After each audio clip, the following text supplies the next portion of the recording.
We are live from Kraft Field in Grand Forks, North Dakota. Sorry about the late start, fans. Just a little bit of technical difficulties, but it is the Sioux Falls Sunfish and the Wheat City Whiskey Jacks. A 2-0 count currently to designated hitter Caleb McDowell from Sioux Falls starter Mitch Stone. Wind up in delivery, a slider hits the outside corner, 2-1 count now. So just a quick recap of what we missed. The Sunfish led off the top of the first with Adonis Forte grounding out into a 6-3 putout. Cade Kalehuavehi flew out to right field. Juanito Garcia knocked a single into left field, but Carter Tibbetts left him stranded, flying out to right field as well.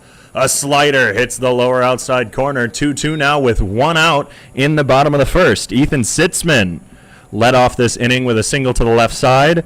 Brandon Tucker grounded into a fielder's choice, advancing Sitzman, so now he's on second, and that brings us to where we are now, a 2-2 count from Mitch Stone to Caleb McDowell.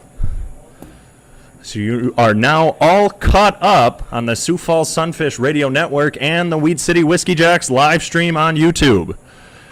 It's sprinkling here at Kraft Field in Grand Forks. It was raining for about an hour before the game, stopped for I'd say about a half hour, and now it's back up again. The delivery, half swing, fouled. The count remains at 2 apiece. The defensive alignment for the Sioux Falls Sunfish. Bobby Funk starts in left, Adonis Forte in center, and Kenny Dutka in right. After Declan Beers hurt his quad last night, so he's not in right anymore, and Kenny Dutka moves over to right. Bobby Funk put out in left. Zeph Hoffpower makes his season debut at third. He's been playing first for most of the season. We'll get to the rest as Mitch Stone sets and delivers. Slider misses low, 2-2. 3-2, excuse me. Full count, one out. So Zeph Hoffpower in the hot corner. Juanito Garcia makes his fourth consecutive start at shortstop. Cade Kalehuavehi is going to be the third Sunfish to have played second base this season, and Jesus Licon is now over at first. The payoff pitch swung on and missed for out number 2. He fooled him with the slider. So 2 away here in the bottom of the first, and that brings up Jake Jelly, the first baseman, for the Wheat City Whiskey Jacks. Last night, Jelly did not play in the 13-4 victory for Wheat City, their home opener. Sioux Falls 0-3 on the season. Wheat City 2-2. The Sunfish looking for their first win in franchise history tonight. The first pitch from Stone to Jelly. Outside corner is hit, 0-1 to start off against the first baseman. Behind the dish tonight, Carter Tibbetts, and of course Mitch Stone making his second appearance of the season for the Sioux Falls Sunfish.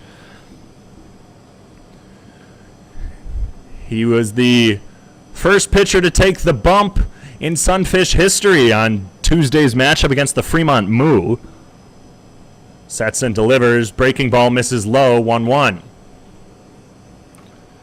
Stone went 3 innings pitched, 3 hits, allowed 2 earned runs, a walk, and 3 strikeouts in the season opener against Fremont. An 8-4 loss on Tuesday.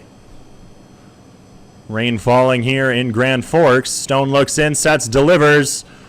Misses on the outside corner, 2-1. So I've been told the audio sounds good. We're up and running here at Kraft Field.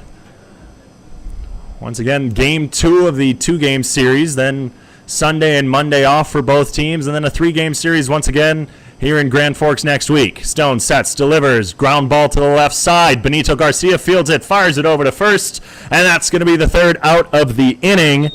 So no runs off 1 hit, no errors, 1 left on base for the Wheat City Whiskey Jacks as we head into the top of the second, pardon me.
Back on the Sioux Falls Sunfish Radio Network and the Wheat City Whiskey Jacks live stream. I'm David Coyer. I'm the traveling broadcaster for the Sioux Falls Sunfish. Filling in today on the Wheat City Whiskey Jacks live stream. And to lead off the second inning for the Sioux Falls Sunfish, batting fifth, Zeph Hoffpower. He's playing third today. He takes a pitch. He gets hit in the foot, First pitch, hit by pitch for Zeph Hoffpower, and the Sunfish have an early base runner here in the top of the second. Hoffpower hadn't been hit yet this season, but the Sunfish themselves have worn a few in their 3 games, Bringing up Kenny Dutka. Hoffpower off on the first pitch and running, but fouled to the backstop from Dutka. So Zeph Hoffpower aggressive on the base paths. That's something that head coach Walker Bullington has been looking for in these past couple of games. A lot of stranded runners for the Sunfish. 11 in the home opener on Tuesday. Wednesday's game saw 12. Last night against the Whiskey Jacks, 11 again for Sioux Falls. Pickoff attempt over at first, no good. Still 0-1 count to right fielder Kenny Dutka. Dutka, in the opening game for the Sunfish, pitched 3 innings of relief, and then after that has played left field for the last 2 games. With Thursday's game against Fremont being rained out, we have rain here in Grand Forks today. 0-1 high, 1-1. Just trying to get everybody caught up after we had a little bit of technical difficulties, but I think we are. Let's go through the Sunfish lineup. Adonis Forte bats first, followed by Cade Kalehu-Avehi, Juanito Garcia, and cleanup Carter Tibbetts. We'll get to the rest after this pitch. Breaking ball misses the outside corner, 2-1. So fourth was Carter Tibbetts for the Sunfish, followed by Zeph Hoffpower, Kenny Dutka, Jesus Licone, Brandon Gillard, and Bobby Funk is batting ninth for the Sunfish. 2-1, swung on, driven high into left field. Camping under that will be Drill. He'll make the catch for out number 1.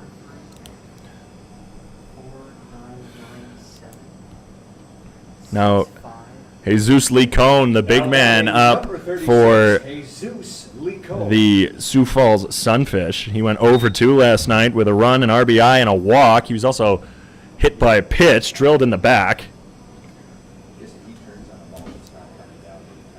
Zeph Hoffpower on first after a leadoff hit by pitch.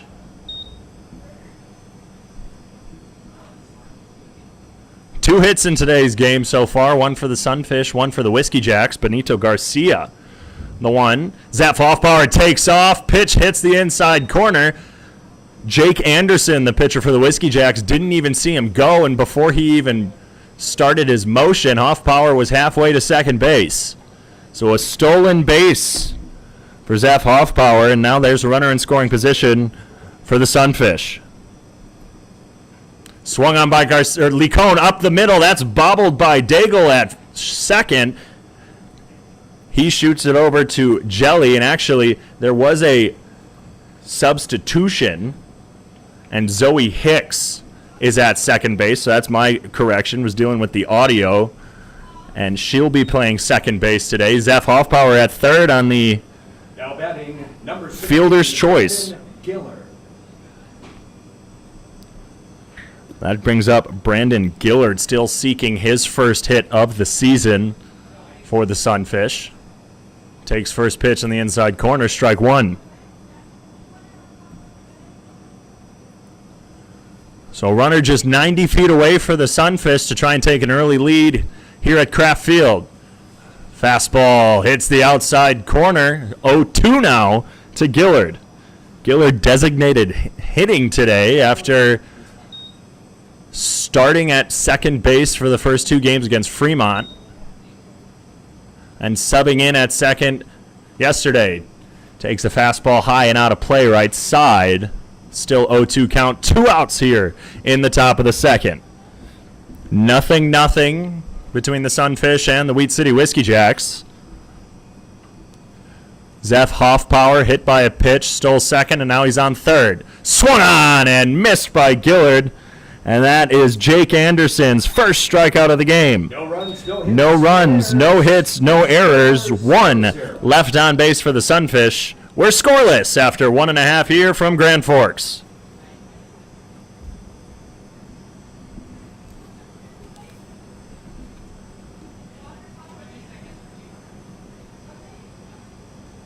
Again, thank you to McKinnon Company for being tonight's official sponsor of the group Party Zone. Enjoy the Party Zone, fans.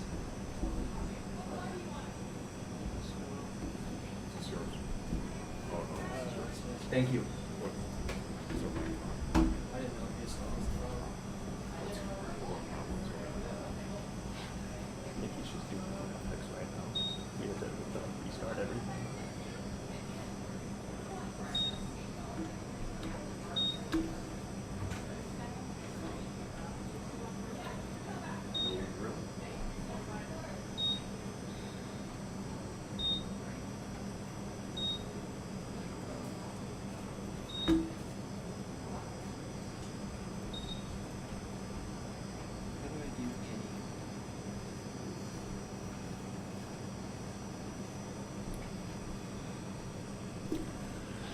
Back from Grand Forks. Leading off for the Whiskey Jacks. The starting lineup for the Weed City Whiskey Jacks. Ethan Sitzman, he led off with a single. Brandon Tucker grounded into a fielder's choice. Caleb McDowell, designated hitting today, struck out. And Jake Jelly, the first baseman, grounded into a 6-3 putout in the bottom of the first. That brings up Nolan Drill, the left fielder.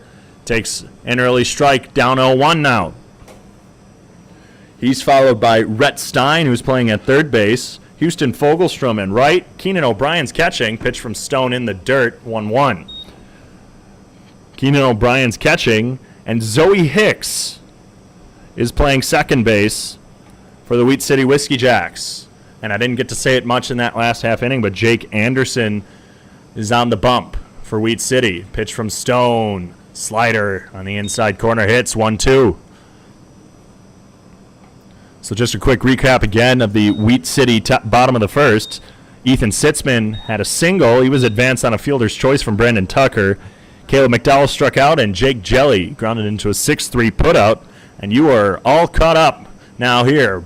Ground ball. Juanito Garcia fields it, fires it over to first for out number 1. Back-to-back 6-3 putouts for the Sioux Falls Sunfish, Number 22, Rhett Stein. who have 9 errors on the season, 3 from Juanito Garcia. Excuse me. 2 in the season opener at Fremont. One of them I wasn't sure was an error. It was a nice hard hit. Bunt is shown. He pulls back, but fastball right over the plate for strike 1 to Rhett Stein.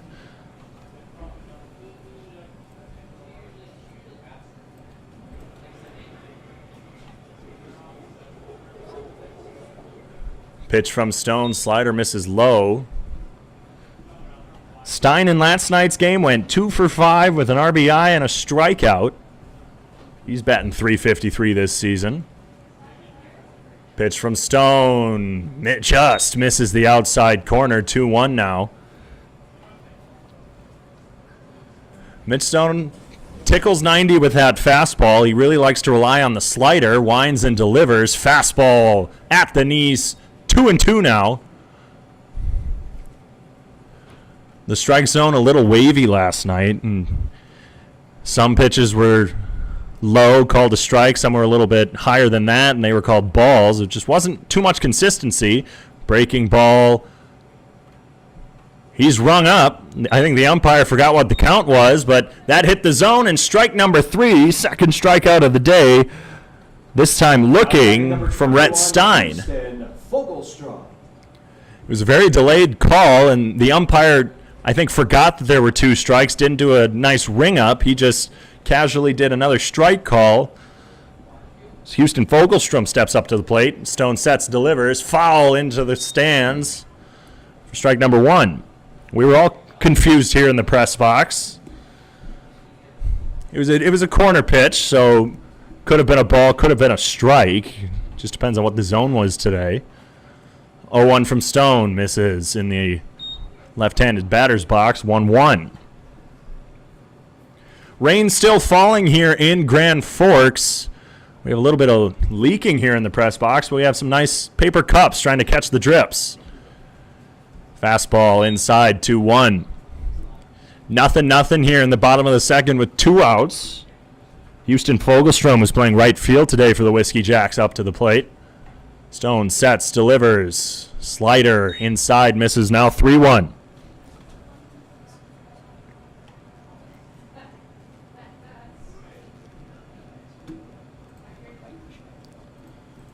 Fogelstrom swings and misses. Actually, foul tip. We can't really hear the sound out there from this press box and can't hear the crack of the bat or even the tip of a fastball. So he got a piece of that one. Makes the count full with 2 outs. Stone deals. Swung on and missed. 3 up, 3 down for the Sunfish. So no runs, no hits, no errors, no one left on base. We're still scoreless after 2 from Grand Forks.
Back from Kraft Field in Grand Forks, North Dakota, it's the Sioux Falls Sunfish and the Wheat City Whiskey Jacks. Still scoreless after 2 full. Bobby Funk leads it off for the Sunfish. Jake Anderson on the mound for the Whiskey Jacks. First pitch, fastball low, strike 1. Jake Anderson, 2 innings pitched, 2 hits, 1 earned run, 5 walks, and a strikeout in his first appearance. Pitch misses high, count even at 1 apiece. Jake Anderson, the 6-foot righty from Southlake, Texas. Fastball hits the outside corner, now 1-2 to Bobby Funk. Again, that's probably one of my favorite names that I've heard so far this season, and he's on Sioux Falls. Bobby Funk. The 1-2 to Funk. Bounces in the dirt in front of the plate, 2 even. Funk last night 0 for 3 with a walk and a run scored. One of just 4 scored last night for the Sunfish. They're dead last in the Expedition League with just 11. Swung on, driven into left field. That's going to fall for a base hit. Funk hard round around first. He's going to pull up at first. Almost looked like he was ready to head to second. But the throw in from Tucker kept him at first base. That's a leadoff single for Bobby Funk, who, if I'm not mistaken, that is his first hit of the season for the left fielder. Adonis Forte, who grounded out in his last at-bat, now up to the plate for the Sunfish. He's leading off today. Usually he's been somewhat lower in the lineup, but Coach Walker Bullington has been pickoff attempt at first, no good.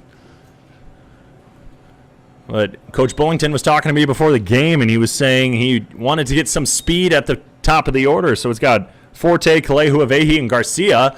Chopper up to the pitcher. He's going to fire it to second, and they're only going to be able to get Bobby Funk. Anderson stabbed at that one on a chopper right up the middle, tosses it to Sitzman. And so the fielder's choice gets Funk, but Adonis Forte safe at first. Now batting number 5, Cade Kalehu-Avehi. That's going to bring up the second baseman. I almost said catcher, but the second baseman, Cade Kalehu-Avehi. He was the designated hitter in Game 1, and then he's caught since then. Last night he was subbed out for Carter Tibbetts, who's catching tonight. First pitch to Kalehu-Avehi, misses high, ball 1. Anderson looking like he's really relying on that fastball today. And with the rain, I don't blame him. Not getting a good grip on the ball might make it a little bit slippery. It's been raining for probably the past hour. Pickoff attempt over to keeping Forte honest.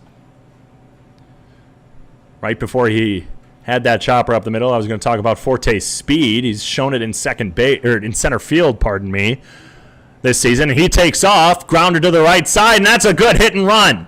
Hitting right behind the batter. Forte's going to head to third before Fogelstrom, finally fires it in. A nice hit and run executed there by the Sunfish. Number 10. Both runners are safe, and Forte heads all the way over to third. So Forte took off. Kalehu-Avehi hit right behind him. Second baseman Zoe Hicks. She was playing close to the bag, trying to guard that steal. And a well-executed hit and run by the Sunfish. Runners on the corners now, 1 out, still scoreless here in the top of the third. Juanito Garcia, best hitter on this Sunfish squad. He's showing bunt. He pulls back, fake throw by O'Brien down to first just to try and catch Forte off the bag. No one bit, 1-0.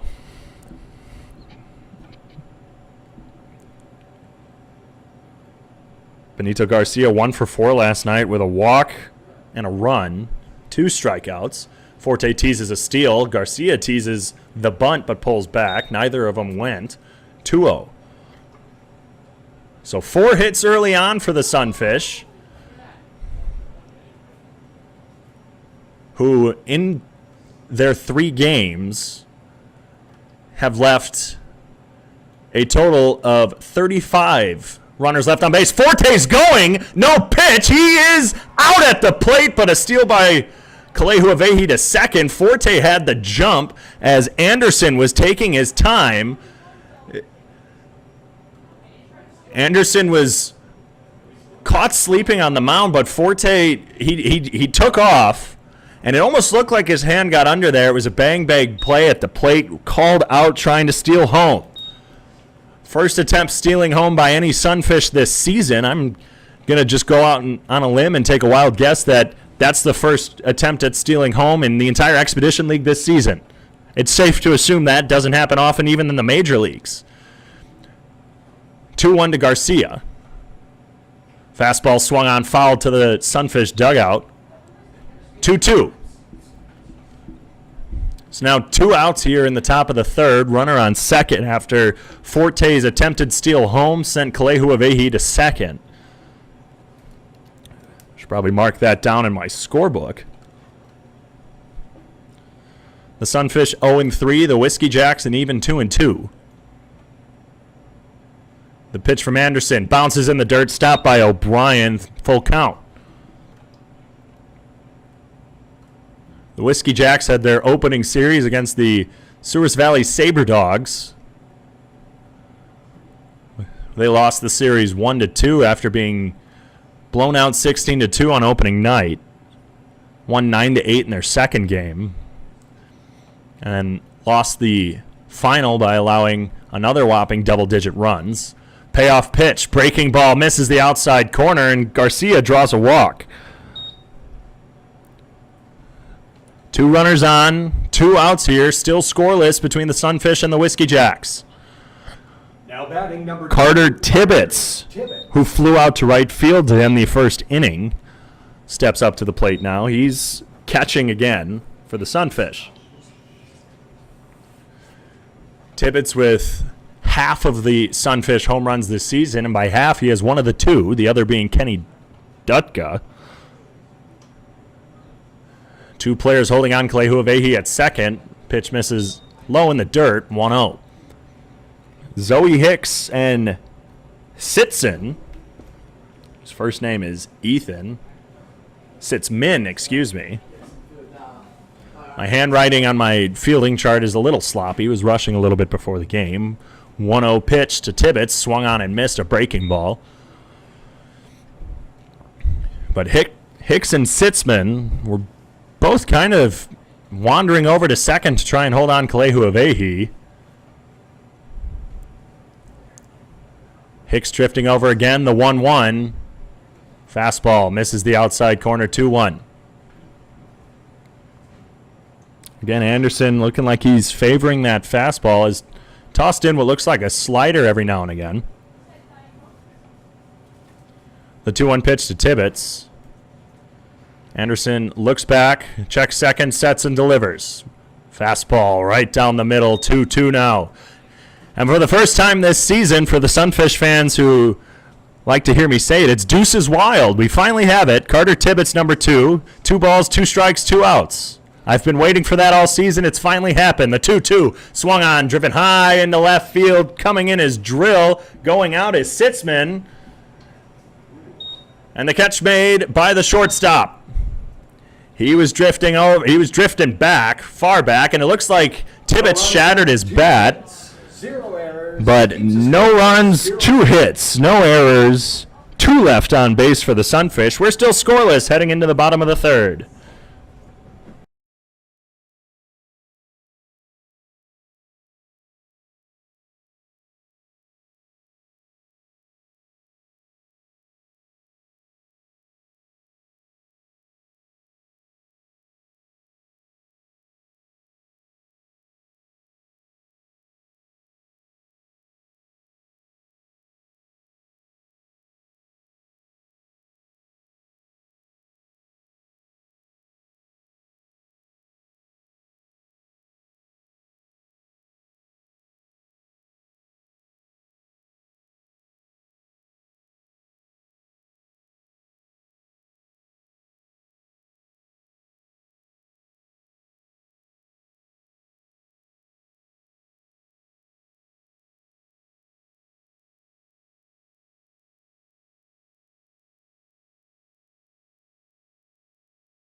Mitch Stone back on the mound for the Sunfish, heading into his third inning. Only giving up 1 hit after the 3-up, 3-down second inning. He's been on top of his game after his first outing, went 3 with 3 hits and 2 earned runs. Those were coming in the first inning off a home run by the Moo. But Keenan O'Brien, the catcher for the Whiskey Jacks, leads off this third inning. We're still scoreless here in Grand Forks. First pitch from Stone, a fastball low, misses, 1-0. Last night, O'Brien 1 for 3. He scored twice. 2 walks and a strikeout. Fastball from Stone hits the inside corner, 1-1. Stone was telling me before the game his bread and butter is that slider, but he's really been using that fastball tonight. But there's the slider. 2-1, it misses on the inside corner. He likes to throw a changeup in there, but he was telling me only really relies on that with the lefties. Stone a righty. There's that slider, hits the inside corner, count even at 2 apiece. O'Brien a righty, Stone a righty. The 2-2. Fastball swung on and missed by O'Brien. That's the 4th strikeout of the game for Mitch Stone. That'll bring up the 9-hitter, Zoe Hicks. Now batting, number She 14, pinch hit last Zoe night Hicks. and ended up going 0 for 2 with 2 RBIs and a strikeout. With 4 errors by the Sunfish last night. First pitch to Hicks, a strike. 4 errors by the Sunfish last night, and one of them, Hicks, a throw from Jesus Licon over to first base, dropped by Zeph Hoffpower. Stone quick with his windup. Fastball swung on and missed by Hicks. She's down 0-2 quickly.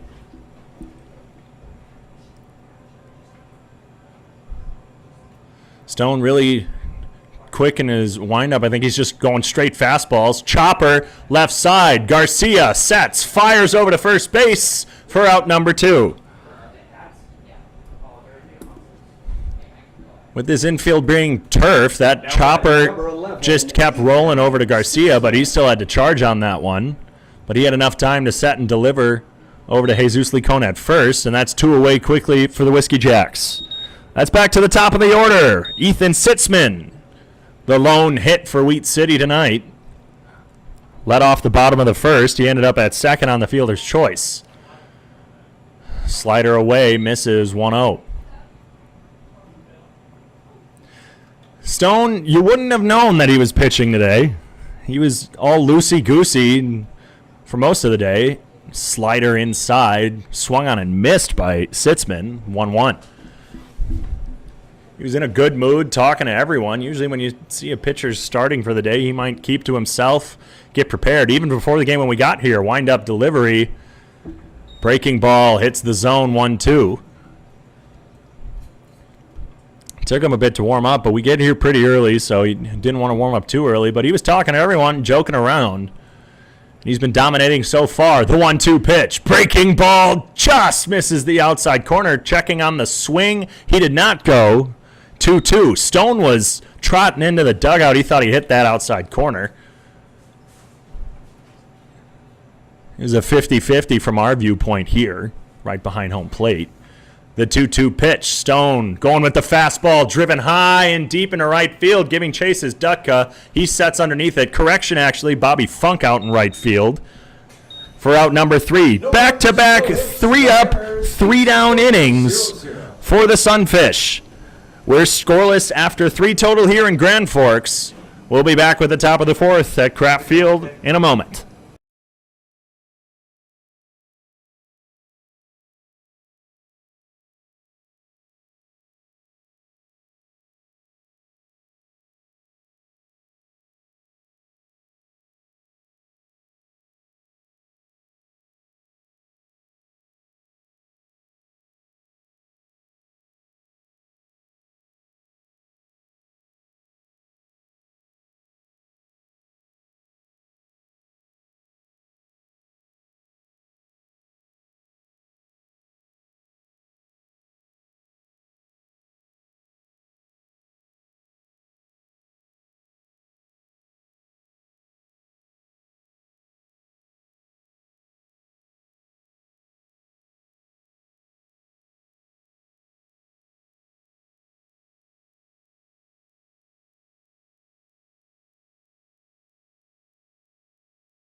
Back in Grand Forks, North Dakota, Zeph Hoffpower leads off for the Sioux Falls Sunfish. We have a new pitcher. We'll get to that. Hoffpower first pitch swinging, fouls it down the left side. Number 7 is Zeph Hoffpower.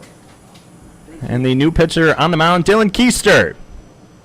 6'1" righty from Coweta, Oklahoma. Hoffpower to third, picked up by Stein, fires it over, dug out by Jelly for out number 1. 5-3 put out to lead off the inning. Now batting number 1, Kenny Dutka. And Dylan Keister, the new pitcher for Wheat City. We were trying to find a name, and we got it. Second at bat for Kenny Dutka. First pitch to him, misses low and away, ball 1. Keister, this is his second appearance this season. 4.5 ERA in his one game. Fastball low and inside, 2-0 to Dutka. He had a save, and it was in the lone win against the SaberDogs. And correction, I said it was 9-8. It was actually 8-7 victory. Breaking ball hits the outside corner, 2-1. Dutka is yet to swing his bat. 1 run, it was earned. 2 hits, but a save on 2 strikeouts on 8 batters faced on the 26th. Swung on, driven into left field. That's going to be a base hit for Dutka. Drill fires it in, but Kenny Dutka with another hit for the Sioux Falls Sunfish. They're up to 5, but still no runs scored. 4 runners left on base today for the Sunfish. The season high was 12 on Wednesday against Fremont. Number 36, Jesus Licone. But Dylan Keister. And that means that Jake Anderson's day has come to an end. We'll get his stat line in a moment. Keister sets, delivers. Low for ball 1.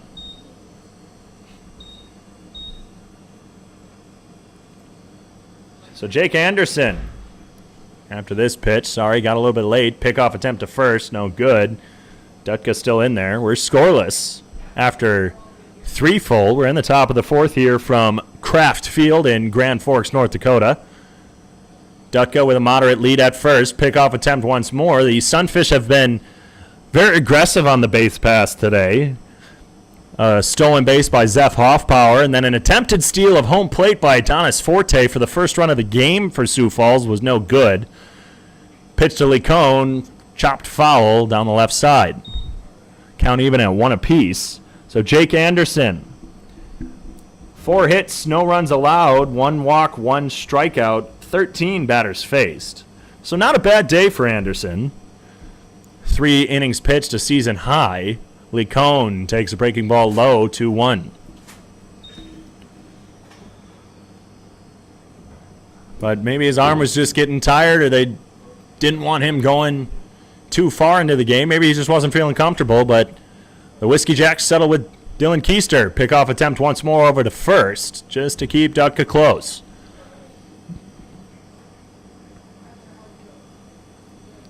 The hits look 5-1 in favor of the Sunfish. The lone hit for the Whiskey Jacks coming from Ethan Sitzman in the bottom of the first, rather. Fastball hits the outside corner. 2-2 now to Jesus Licone. Licone grounded into a fielder's choice in his first at-bat on that stolen base from Hoffpower. High and inside to the big man. Count is full. Licone leads the team in hit by pitches with 2. He was hit last night. That one looked like he was ready to wear it as well. The payoff pitch to Licone. Breaking ball, chopped to the left side. He might be able to run this out. Charging is Stein. He's not able to get a hand of it. And everyone is safe. Licone deceivably quick on the base pass. He has a stolen base. But also Stein at third. Wasn't able to get a clean grab. It is raining still. Ball's slippery. Now batting number 16, Brandon Gillard. It was a tough play, and they're giving him the hit. So 1 out, runners on first and second for Brandon Gillard. He struck out in his last at-bat. Had 4 strikeouts on Wednesday against the Fremont Moo. He teased bunt, but the pitch low and away for ball 1.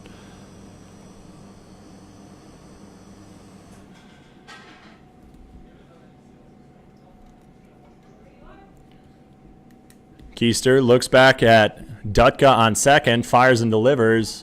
Foul out of play behind the press box. Count even at 1 apiece.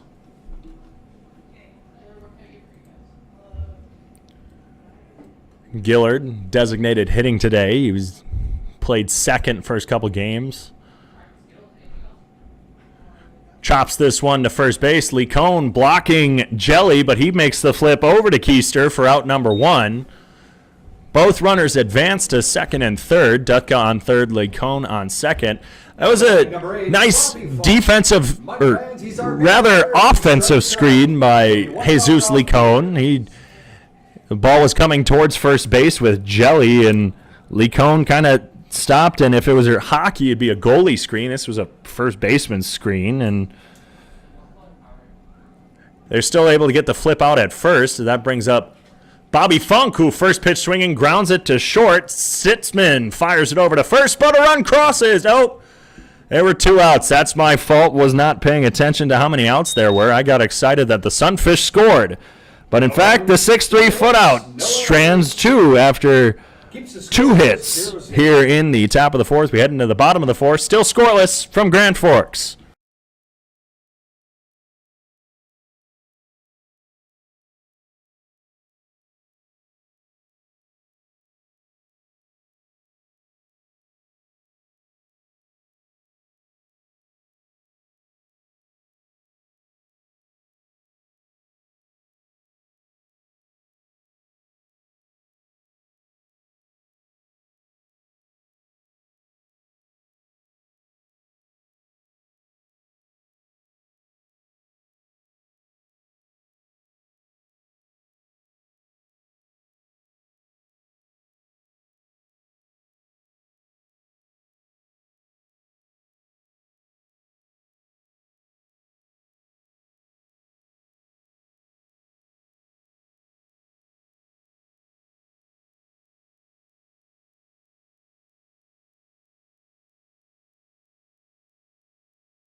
First pitch from Stone here in the bottom of the 4th was a ball inside. He's delivering his second one. Swung on, driven into center field. Forte giving chase, plants under it, finds it for out number 1. That is 7 straight batters retired by the Sunfish with the fly out to center field.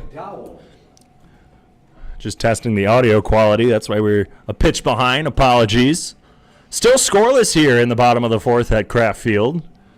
Caleb McDowell, first pitch, driven up the middle for the second base hit of the game. Sliding Cade Kalehuavehi couldn't make the stop. So 3 pitches, 1 out and a single here in the bottom of the 4th. That brings up Jake Jelly. Rain still continues to fall, but that's the nice thing about having a turf field. No matter how much it rains, for the most part, you'll be able to play. Now, it is a grass outfield, so sometimes that might get, a little bit out of whack. But for now, we're playing. Pitch, fastball, misses high from Stone, 1-0. Tibbetts bounces the ball back to Stone. Don't know if that's too smart, because with it raining, every time it touches the ground, some of the turf pellets might stick, or it just might get the ball wetter. Change up. 1-1 swung on and missed by Jelly, who grounded out to short in his last at-bat. 6 hits for the Sunfish, 2 for the Whiskey Jacks. 1 for Caleb McDowell and 1 for Ethan Sitzman. We'll watch for McDowell to steal. They've been stealing pretty well here at Kraft Field the past 2 days. Breaking ball misses outside, 2-1. No one's stealing more, though, than the Fremont Moo. They were able to swipe several bases in the 2-game series earlier this week, that third one being rained out on Thursday. Stone fakes a pickoff attempt over to first just to keep McDowell honest. 2-1 to Jelly, who last name spelled H-J-E-L-L-E. Fastball hits the glass right in front of us. That was terrifying. So the press box here, it's not up like most press boxes are. It's actually underneath the grandstand, so we're field level. Count even at 2 apiece. The PA announcer and audio music player, that's what I'm going to call that position, are sitting to the left of me. They're directly behind home plate. I'm just to the right. Ball driven into left field. That's going to be a base hit. Dutka giving chase as McDowell rounds second, heads to third. Ball gets away from Dutka. He fires it in. Run is going to score from first base for the Whiskey Jacks, and it is now 1-0 Wheat City on the one-out double by Jake Jelly into left field. Now batting number 7. So a ball driven down the left field line. Kenny Dutka was giving chase. It looked like, stopping in the wet grass seemed a little bit hard for him.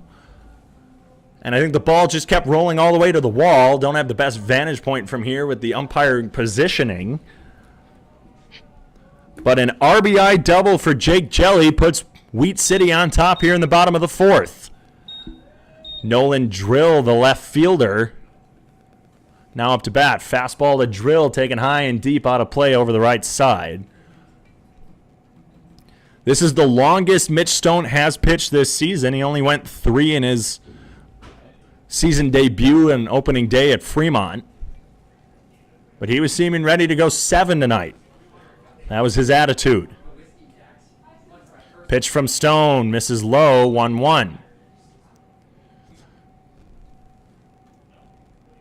1 ball, 1 strike, 1 out as Wheat City now has a 1-0 lead in the bottom of the fourth off the 1-out double from Jake Jelly.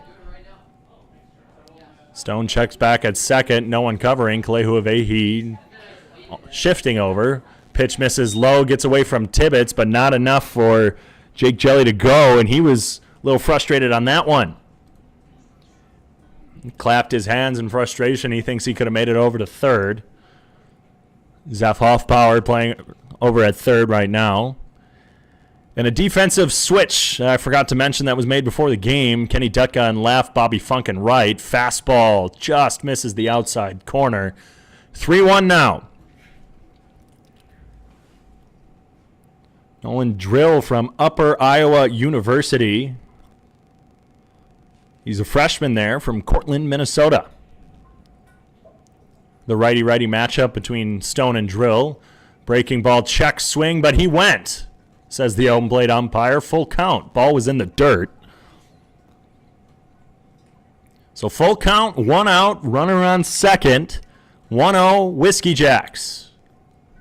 They scored that run here in the bottom of the fourth after a leadoff or 1-out single by Caleb McDowell, rather. And then following at bat, Jake Jelly drove him in with a double down the left field line. Payoff pitch. Swung on, chopped to the left side. Garcia can't make the play. It bounces away from him. Stays in play. Kalehu Avehi with the backup. So runners are safe at the corners on the E6.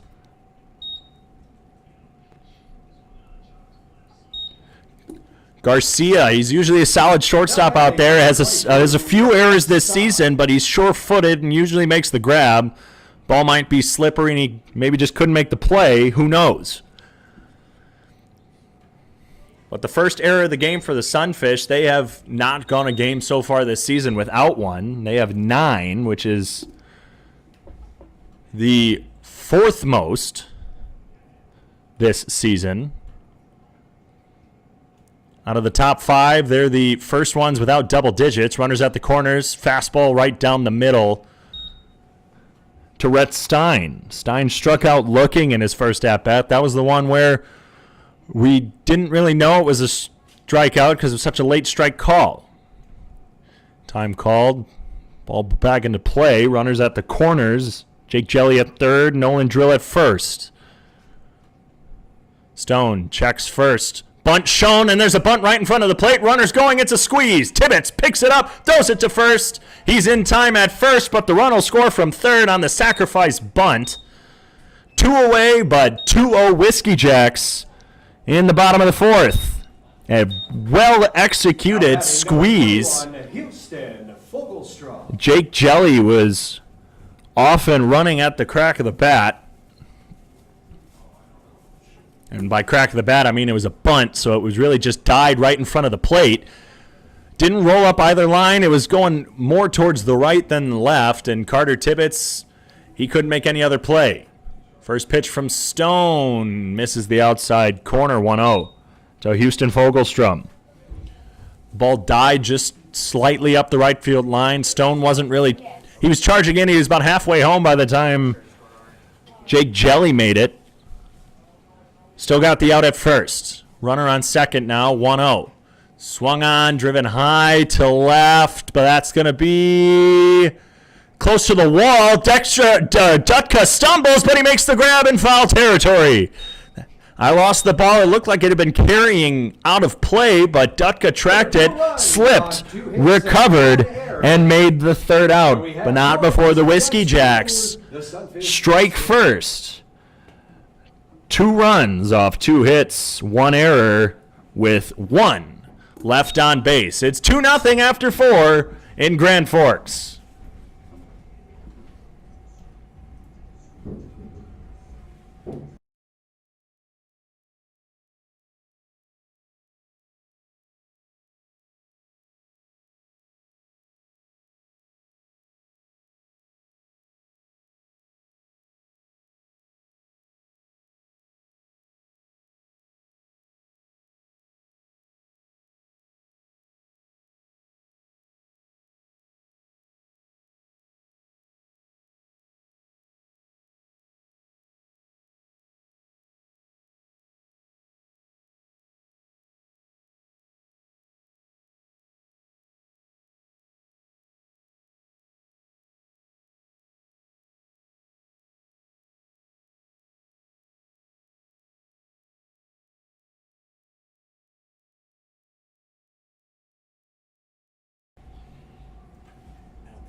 The air.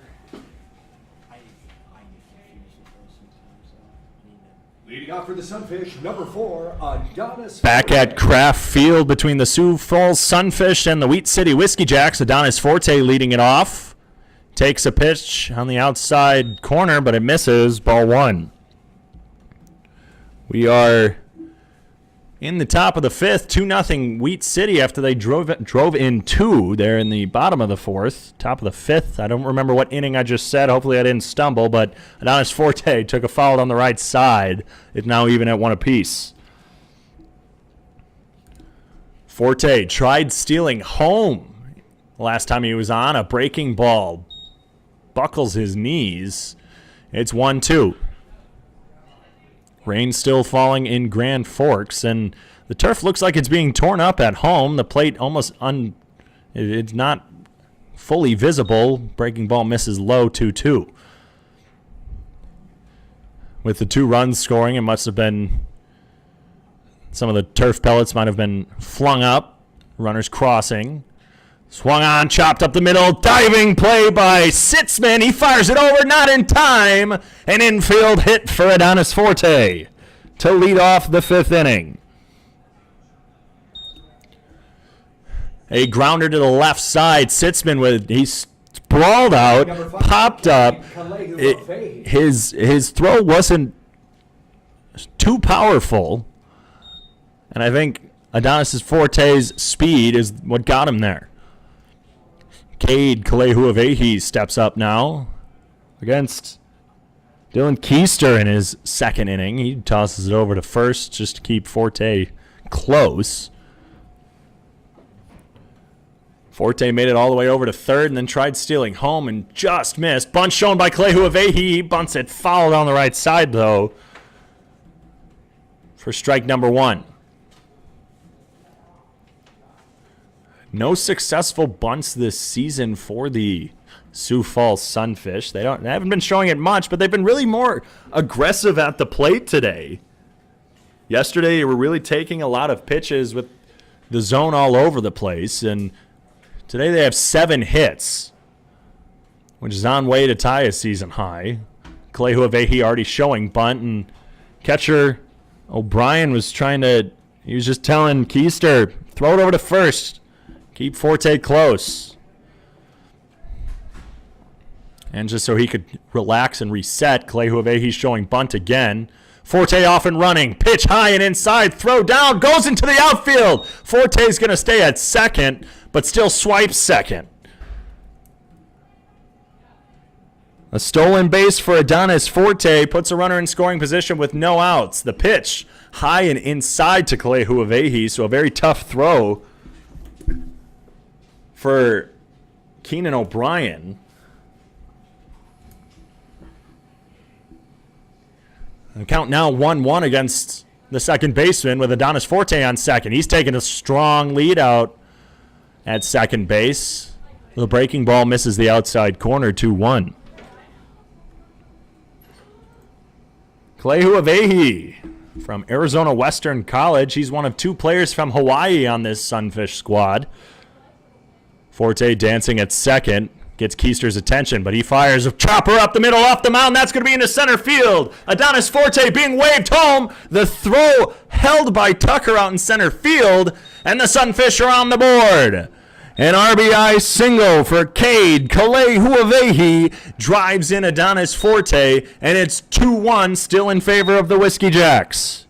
Now batting number 10, Juanito Garcia. A ball off the mound, straight up the middle into center field, and Forte's wheels were chugging. Coach Walker Bullington wasn't really giving a send sign at all. I think he was just yelling it. We can't hear it. Pitch to Juanito Garcia. Strikes the inside corner for a strike. So 8 hits today for the Sunfish, 2-1. Still in favor of the Whiskey Jacks with Cade Huavehi's RBI single. Fastball inside corner hits. 2 strikes now to the shortstop. Juanito Garcia walked in his last at-bat. He's 1 for 1 on the day with a single and a walk. Hasn't made it past first base yet.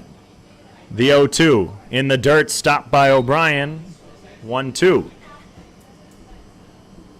You are just fine. No. So 2 runs for the Whiskey Jacks in the bottom of the 4th. An RBI double by Jake Jelly. He ended up scoring later on a sacrifice bunt. And now an RBI single by Cade Huavehi. High pitch driven high into right field. Fogelstrom camping underneath it. But coming over to make the catch is Tucker from center field. Not sure if Fogelstrom lost it or if Tucker just thought he had a better jump on it. He ran far to right field. Nonetheless, the out was made, and there's 2 away here. One away. Correction. That's right. That was a no-out single RBI single from Clay Huavehi. Pitch gets by. Clay Huavehi on his way to second. He's in there in time. Sitzman was the throw from O'Brien. It so much happened, and here's what happened. The throw from O'Brien, it got by him. He throws it down. Sitzman Supermaned out there, made a diving grab, and he thinks he made the tag, and there's going to be a visit out to the umpire. Clay Huavehi, he didn't have the cleanest slide, but he got in there. Pitch was a ball in the dirt. Walker Bullington talking with the home plate umpire. The Whiskey Jacks coach out there talking to the field one. It was a short conversation. Not much you can do. There's no instant replay. 1 out away here in the top of the 5th. Runner now in scoring position in the form of Cade Huavehi. Gives a couple encouraging claps to Carter Tibbetts at the plate. Tibbetts flew out in both of his first at-bats. Breaking ball low in the dirt, 2-0. Tibbetts, the first home run in Sunfish history on Tuesday. Has a couple doubles and a few walks. He drives that one far out of play down the right side. Count now at 2-1. He's batting .333 on the season with a pair of doubles. Clay Huavehi with some speed at second. If he gets a sharp single mid-distance, he might score. But he bounces this one up the middle, drifting over is Sitzman, who makes the grab and fires to first for out number 2. So the 6-3 gets Tibbetts at first, but Clay Huavehi 90 feet from tying this game. Zeph Hoffpower, who broke his bat on what was just a ground out yesterday, and he came back to the dugout frustrated because he was just like, I was a half inch from taking that one over the wall. Fastball underneath it, pop behind us for strike number 1.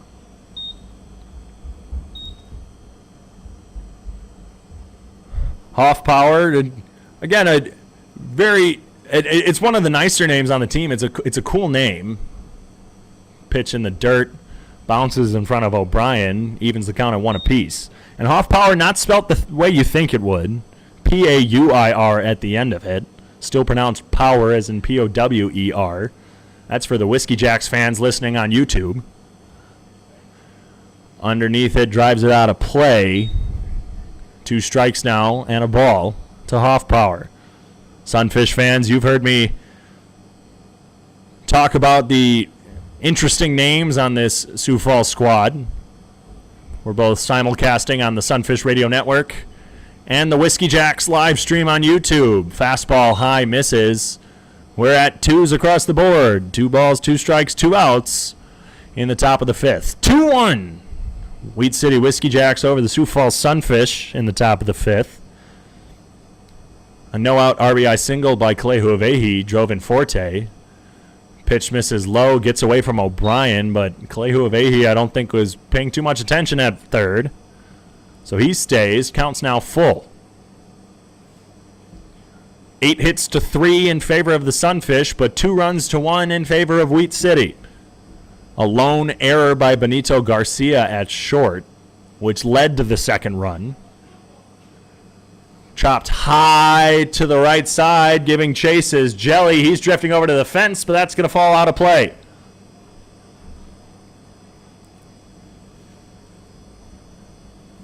He looked like he had a good jump on that one, but the ball just kept carrying and carrying and carrying. There's no wind today. Looking at the flag out in center field, it's not blowing. But then looking to the right field, we're just over this T-Mobile building. I'm starting to see some sun. I think the clouds are moving behind us, hopefully. Full count, check swing. He didn't go, and that's a 2-out walk to Zeph Hoffpower. So runners at the corners. He's 0 for 1 today still. He got hit by pitch in his first at-bat and then grounded out. Now he's got a walk. So Kenny Dutka steps up. It's the lefty-righty matchup. Dutka, first pitch swinging, chop to the left side, high in the air. Drill camps underneath it. And 2 runners are stranded once again for the Sunfish. But not before they cut the lead in half. 1 run off 1 hit, no errors. 2 left on base for the Sunfish as we head into the bottom of the 5th. You're listening to the Sioux Falls Sunfish and the Wheat City Whiskey Jacks on the Sunfish Radio Network and the Wheat City live stream on YouTube.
Leading out for the Whiskey Jacks, number 9, Keenan O'Brien.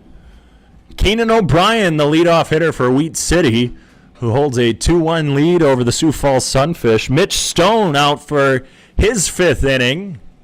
He's been looking good. Lights are on here at Kraft Field. Breaking ball misses low, 1-0. 2 runners stranded in that last inning. Pitch from Stone fouled out a plate on the right side. The total today so far, 1 in the first, 1 in the second, and then 2s after that. So 8 total today, on way to tie the season high of 12. It's been 11, 12, and 11 for the left on base for the Sunfish. Fastball misses on the inside, almost hits O'Brien. 2-1 to the catcher. So double digits in all 3 of the Sunfish contests, and they've lost all 3 as well. Change up on the outside corner, 2-2.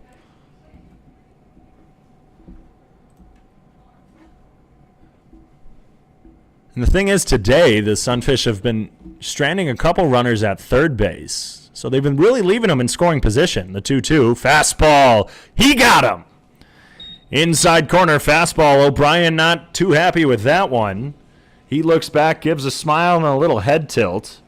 Now batting number 14, Zoe. But that's strikeout number 5 on today for Mitch Stone. And that brings up Zoe Hicks, who grounded out in her last at-bat. She was down 0-2 quickly, and Stone in that fast windup again. Fastball misses high and outside, 1-0. First ball thrown to Zoe Hicks today. Again, she grounded out on an 0-2 count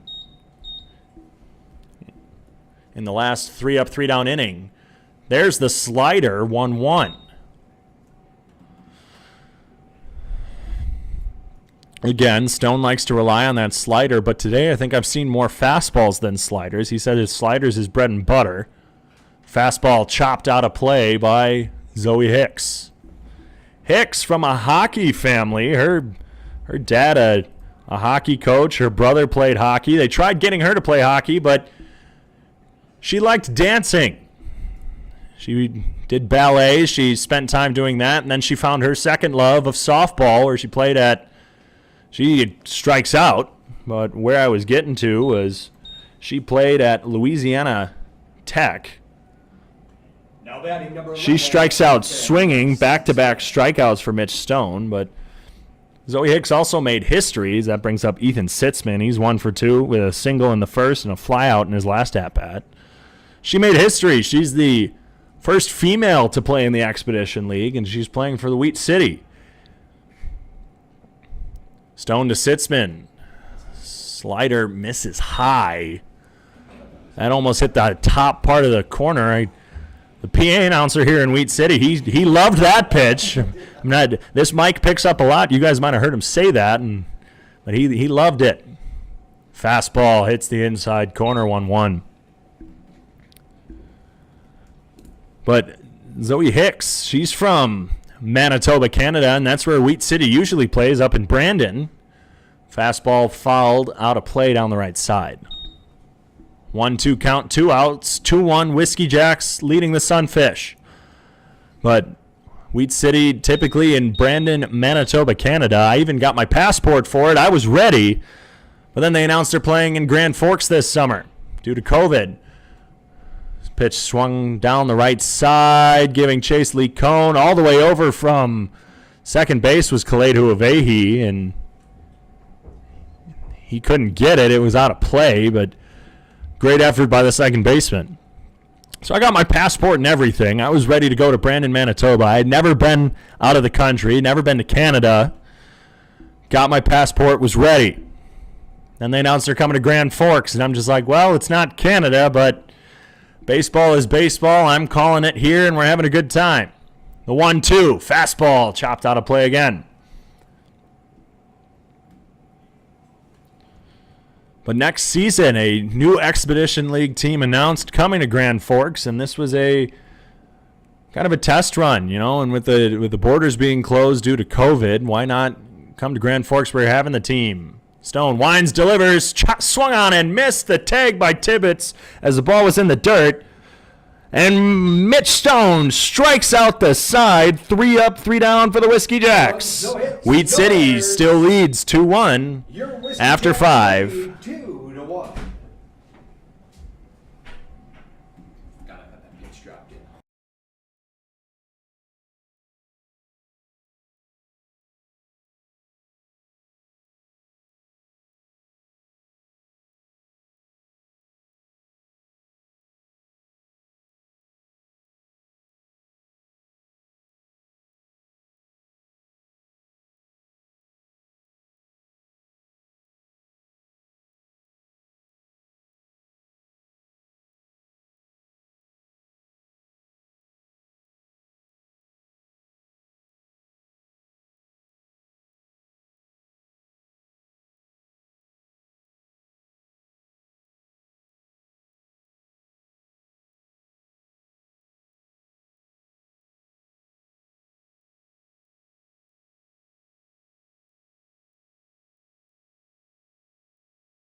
Leading off for the Sunfish, number 36, Jesus Lincoln.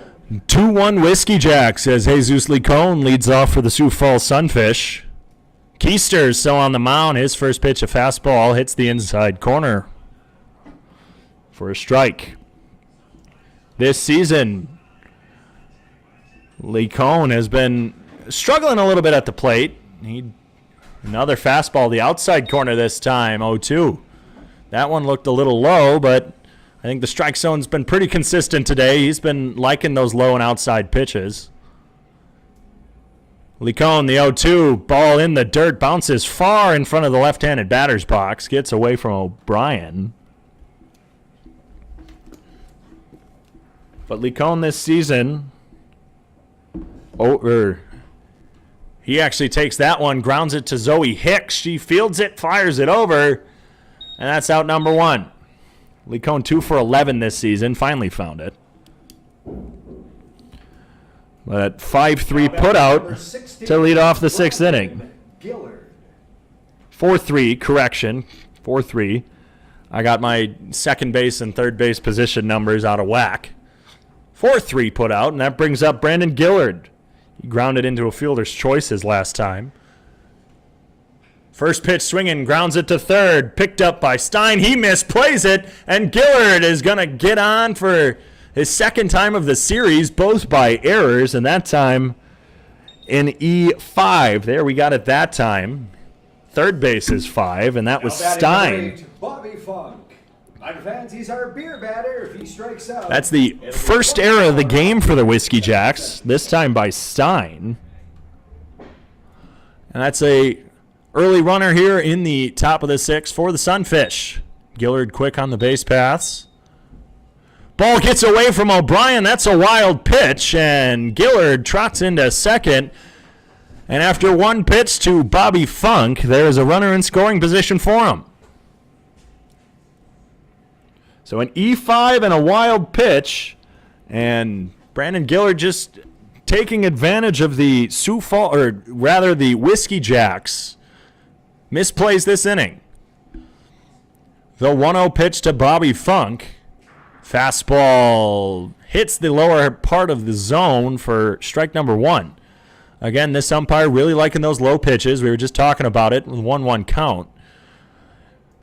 He's been liking that lower half of the strike zone. Bobby Funk swung on, drilled to the left side, scooped by Sitzman, fires over to first. The stretch by Jelly, and it's in time. Bobby Funk grounds out, but advances Brandon Gillard over to third. Number 4, Adonis Forte. That's back-to-back 6-3s for Bobby Funk. But again, the tying run 90 feet away for the Sunfish. That brings up Adonis Forte. He singled in his last at-bat, stolen base, and he was the only run scored today for the Sunfish. He drills this one into left center field. That's going to drop. That's going to be extra base hits. Gillard scores. Ball rolls to the wall. Picked up by Tucker. Forte in at second. He rounded, and the ball bounced into Zoe Hicks' glove, and she almost had a play on it. But an RBI double ties this game for the Sunfish. 2-2 now in the top of the 6th. So a deep ball drilled in the left center field, and Tucker was able to chase it down. He's pretty quick out there. But again, with the wet grass, it's hard to hit the brakes because you don't just want to fall over and slip. But Adonis Forte, he was the first run scored. Now he drilled in the second, and there's 2 outs for Cade Kalehuavehi. So an RBI double again for Adonis Forte. That's his second double of the year. Fastball right down the middle for strike number 1.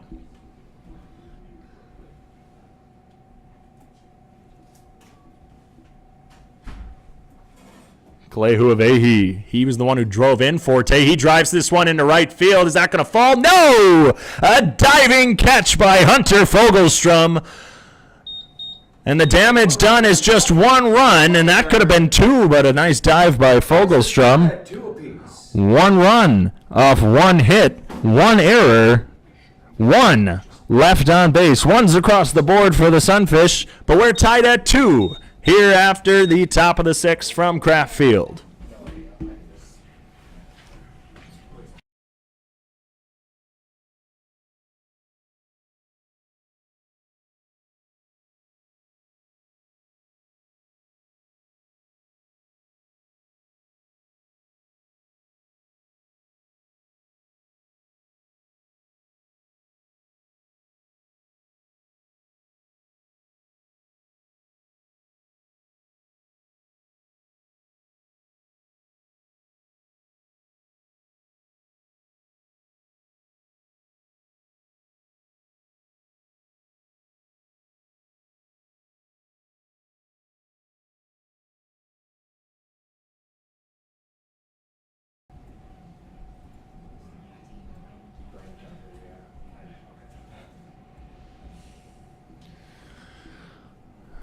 Mitch Stone makes his way back out for the Sunfish for his 6th inning of work here in Grand Forks.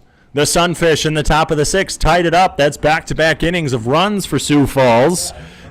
This time, Adonis Forte with the RBI double driving in Brandon Gillard. And actually, I keep saying RBI. That really should be an unearned run. First pitch from Stone, fastball inside, 1-0. So it's not an RBI, but Forte still drives in Gillard for the double. Forte was stranded at second. Chopper left side, Huff Power fields it, fires it over to first. It's in time. Brandon Tucker, he's a quick guy, speedy guy, plays for Sioux Falls head coach Walker Bullington at Wren Lake in Illinois. Now batting number 28, Caleb McDowell. And was talking to Coach Bullington before yesterday's game, and he said if Tucker gets on base at all, he's stealing second and he's stealing third. First pitch to McDowell, check swing, but he went. It was a half swing. He looked like he didn't want to, but the breaking ball fooled him. Stone quick with his work. The 0-1. Slider again. Low but swung on. 0-2 now to Caleb McDowell. And Mitch Stone looks like a man on a mission. He's thrown 80 pitches. This is 81st. The fastball misses high. 1-2. So 82 pitches through 6 for Mitch Stone. The longest any Sioux Falls pitcher has gone this season. He shakes off a sign from Tibbetts, steps off, and they're going to readjust. 9 hits for the Sunfish, 3 for the Whiskey Jacks. The pitch, a slider, grounded to third. Hoffbauer double clutches, but the ball scooped up by Jesus Licone, and that's in time for out number 2. Back-to-back 5-3 putouts. That's 6 straight retired by Mitch Stone, dating back to the bottom of the 4th inning on the 3rd out by Houston Fogelstrom, a fly out to left field. Then 3 straight strikeouts in the 5th, and now back-to-back ground outs to third base. Brings up Jake Jelly. He was the hero. He was the one with the RBI double. Fastball gets away all the way to the backstop from Tibbetts. He couldn't even get a glove on it. But Jake Jelly had his RBI double back in the 4th, and he ended up crossing on the sacrifice bunt to give the Whiskey Jacks a 2-0 lead. Tibbetts calls time. Looks back to us. The music is playing right now, and they're just trying to get that cleared up here. Music was playing when the pitcher was trying to pitch. We got it all cleared away. 1-0 from Mitch Stone. Slider, inside corner hits, 1-1. So I've been talking about all game. He really likes that slider. He was telling me that's his favorite, but he does hit the lower 90s with his fastball. Let's see what he uses here. The 1-1 hits that slider. That's drilled down the third base line for a base hit. That's going to roll all the way to the wall. Jelly's on his way to second. Dutka finally picks it up, throws it in, and that's a second straight double for Jake Jelly. Now batting number 7, Nolan Trigg. 2 doubles on the day for the first baseman for the Whiskey Jacks. both to roughly the same spot. His first one, I guess, was more left center. This time it was straight down the third base line. It rolled all the way to the wall, and I think with the slick grass out there from the rain, that definitely helped. That's going to bring up Nolan Drill. He reached on a E6, the lone error of the game for the Sunfish. Fastball, dead ball, it hit him. Stone not looking too flustered. I think his fastball's just been slipping a little bit. He's been missing on that inside corner with that fastball. Tibbetts goes out to try and calm him down, but now runners on first and second for the Whiskey Jacks. Brings up Rhett Stein. He had that sacrifice bunt to give the Whiskey Jacks their 2-0 lead. The Sunfish scoring the tying run just in the top half of this inning after an Adonis Forte double.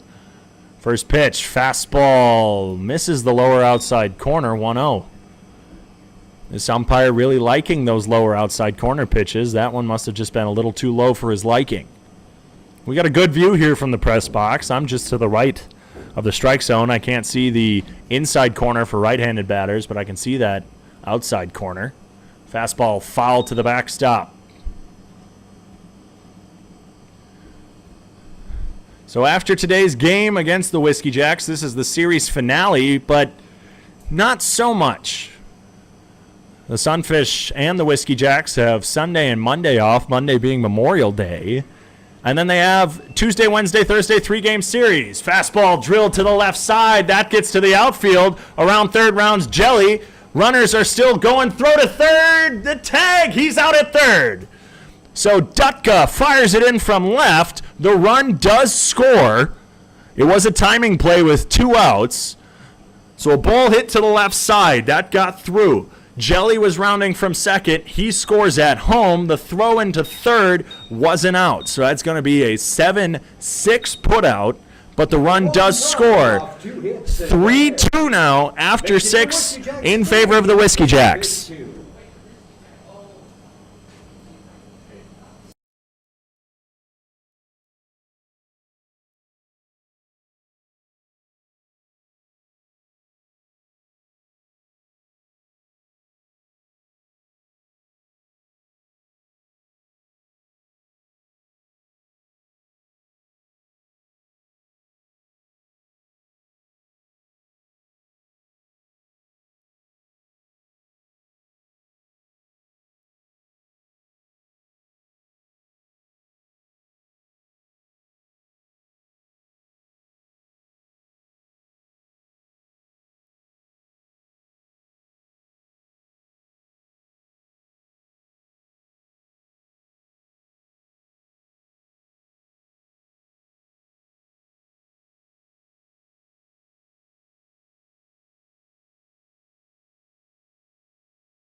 Whiskey Jacks fans, it's time for a call to the bullpen, sponsored by... Call to the bullpen for Wheat City. Healthcare partner of the Based on what the roster says, number 24 is on the mound. We're calling him Nick Siemens. Now pitching for the Whiskey Jacks, number 24, Nick Siemens. But the thing is, Nick Siemens is listed as an outfielder.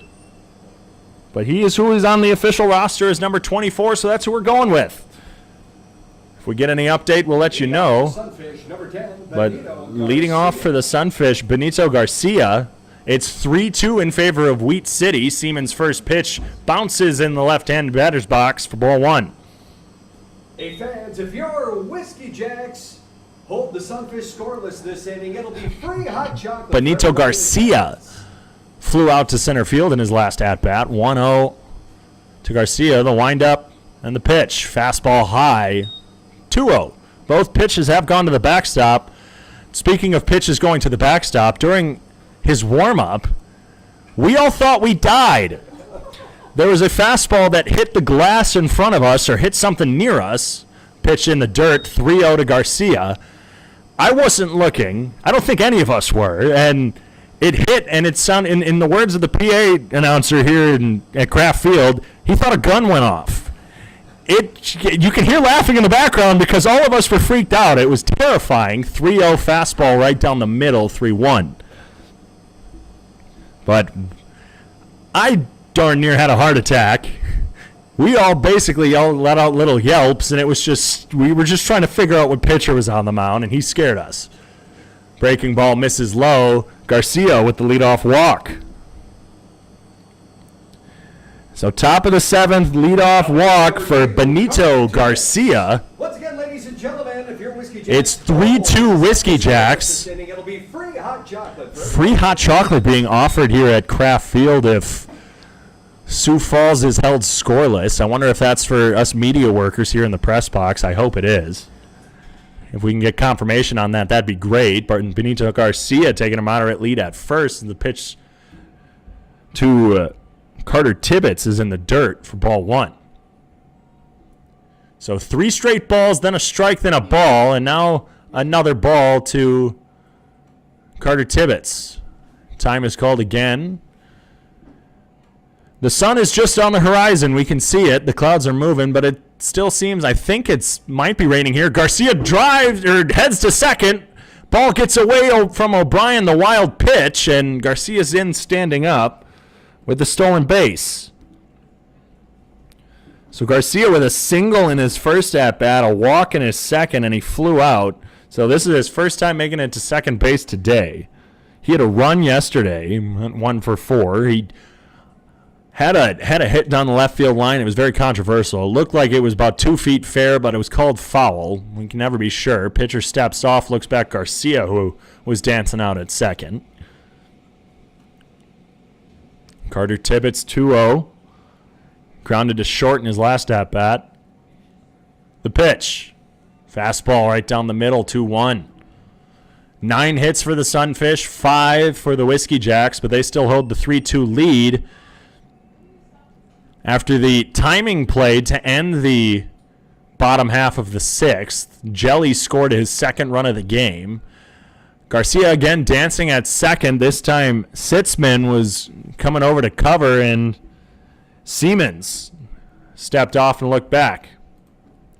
But Dylan Keister no longer in the game. It's a 2-1 count to Carter Tibbetts from Siemens. Keister 3 innings, 5 hits, 2 runs, 1 of them earned, 2 walks, no strikeouts on the day. The 2-1 pitch swung on and missed by Tibbetts, count even at 2.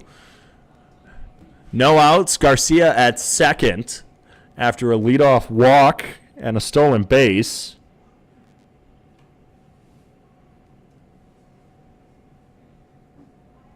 The 2-2 pitch from Siemens. He's looking back. Garcia with a very liberal lead. Pitch, breaking ball, just misses the bottom part of the zone. 3-2 now. That one had a lot of curve on it. Started at roughly Tibbetts' knees and ended up in the dirt. The 3-2 pitch.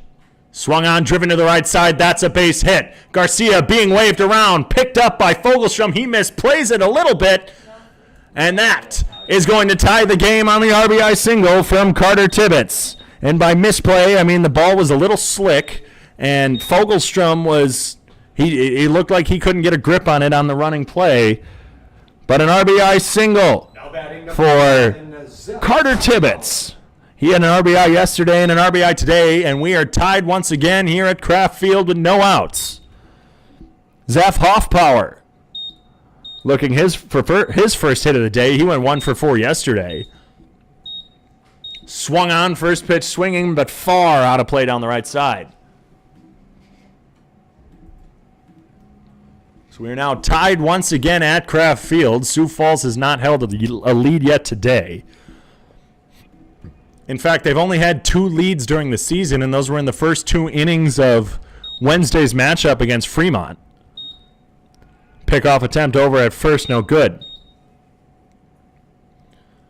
But I think I was getting about it and getting at it in an earlier inning, but Sioux Falls after this series finale, has 2 days off, and then we're back for 3 games. Breaking ball hits the inside corner, 1-1. Hoffpower, he at first didn't look like he liked it, but then he nods and is like, yeah, no, I must have hit it. 0-2. Siemens steps off again. 10 hits for the Sunfish today.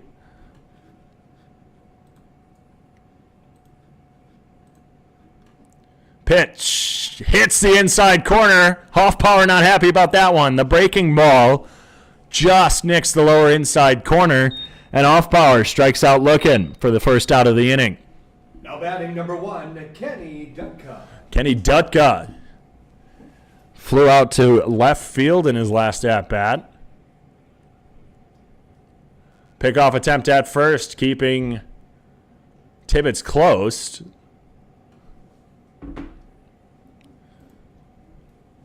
But 10 hits for the Sunfish to the 5 for the Whiskey Jacks. Each team has an error. Fastball misses outside, 1-0.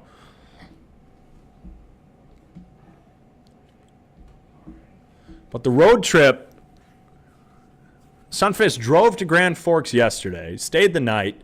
We're driving home after the game today. 1-0 pitch. Breaking ball just misses the outside corner, 2-0. Driving home after the game tonight, have Sunday and Monday offs. Monday's Memorial Day, and then Tuesday, drive back up to Grand Forks for 3 days. So a lot of driving for the Sunfish. A curveball misses again on the outside corner. 3-0 to Dutka with 1 out here in the top of the 7th.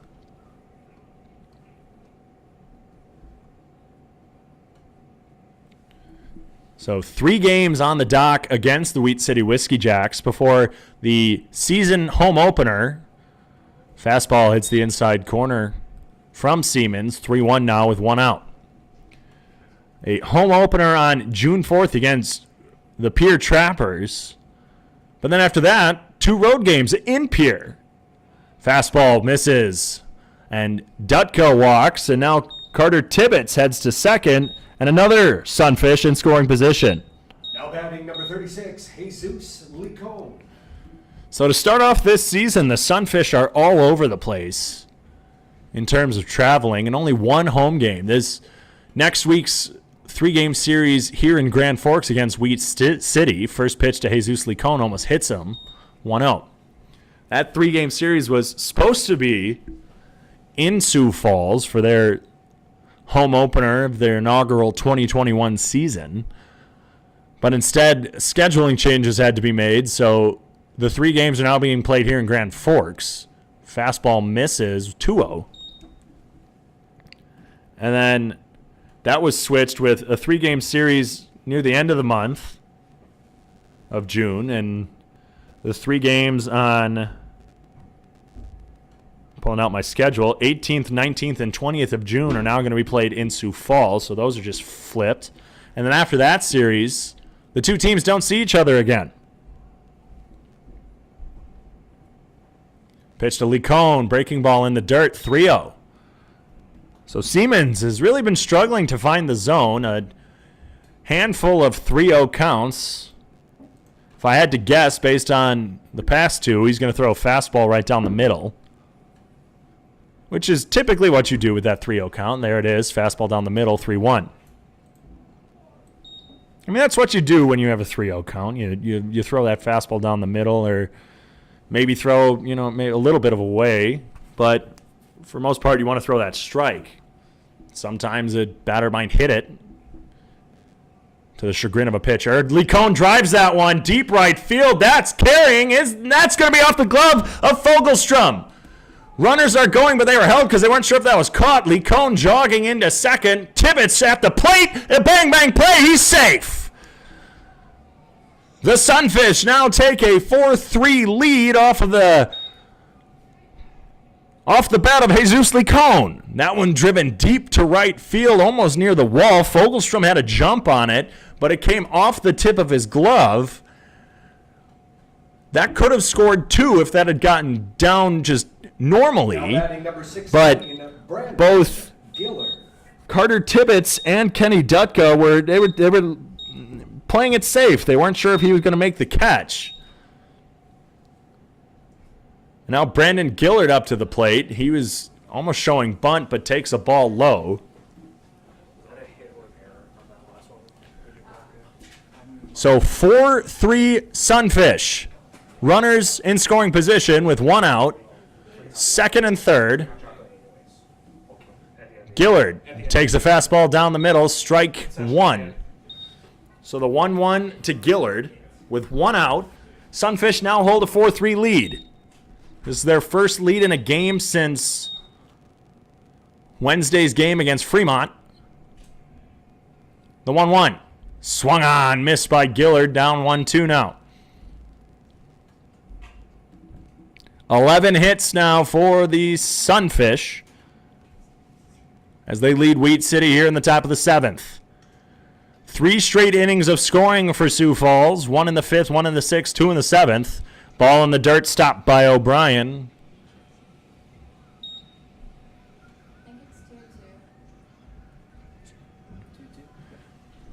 The 2-2 pitch to Gillard.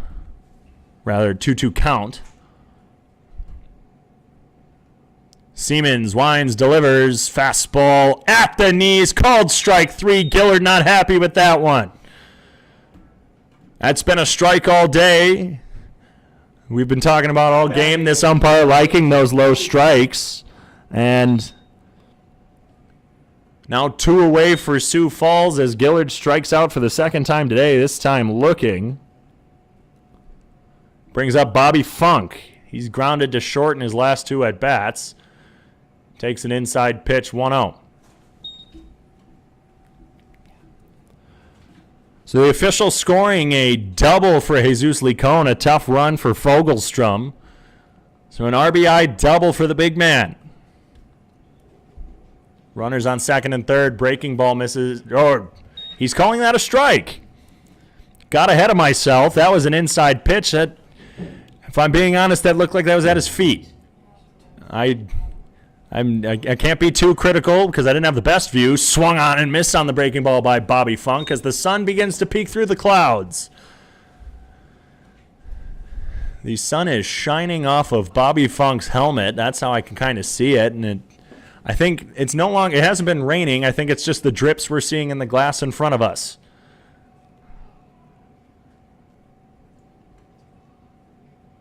They're looking for the balk call as Siemens kind of double clutch. Bobby Funk was asking where it was. The Sunfish dugout chirping at the umpire.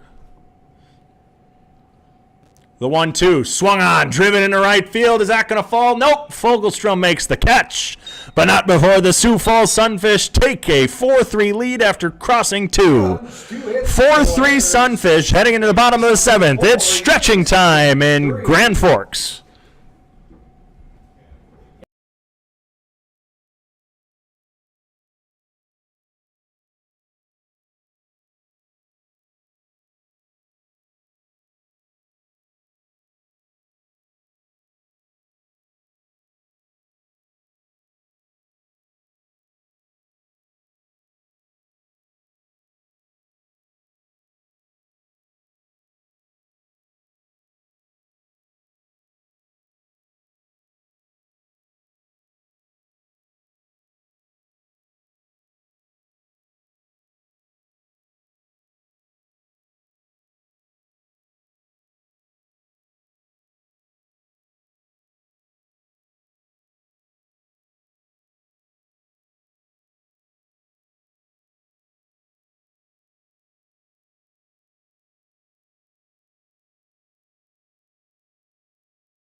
It wouldn't be Drew Blue, right?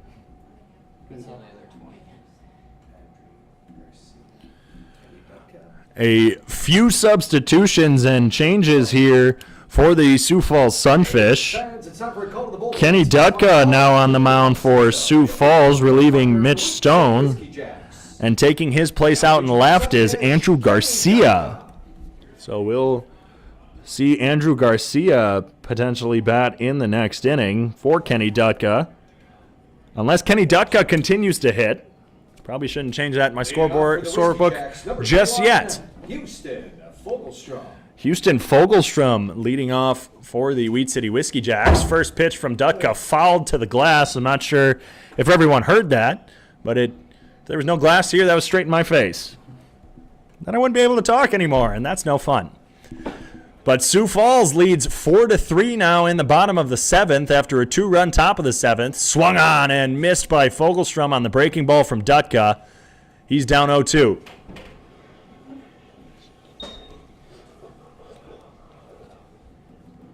So Mitch Stone will get to his numbers in just a moment after this pitch from Dutka. Fastball just misses on the outside corner. I thought that caught a piece of the plate. Again, we are at field level, but that doesn't mean I still have the best view. The 1-2 from Dutka. Swung on, driven into center field. Back giving chase is Forte. He stops, slips, and the ball falls. So rounding second now is Fogelstrom. He's digging into third, sliding. And that's going to be ruled a triple. So a slip from Adonis Forte. That grass still slick from the rain. It was raining for probably about an hour and a half, 2 hours before game time. Number 9, Keenan O'Brien. And that's a leadoff triple from Hunter Fogelstrom. That's his first hit of the day. He was 0 for 2 coming into that at-bat.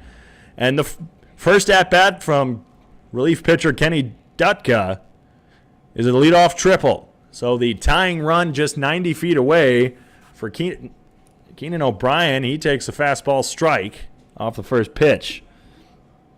So Mitch Stone out of the game for the Sunfish today. But he had a heck of an appearance. Pitch from Dutka, breaking ball. It looks like it slipped out of Dutka's hand. He wasn't too happy with that one. 1-1. Missed on the outside corner. 6 innings pitched, 5 hits, 3 earned runs, 7 strikeouts for Mitch Stone. Best appearance by a Sunfish pitcher this season. And it looked like a changeup missed high, 2-1. So he doubled his innings pitched from his last appearance. He had 3 in his first, 6 this time. Fastball jammed him to the right side. Clay Huavehi tosses it over to first.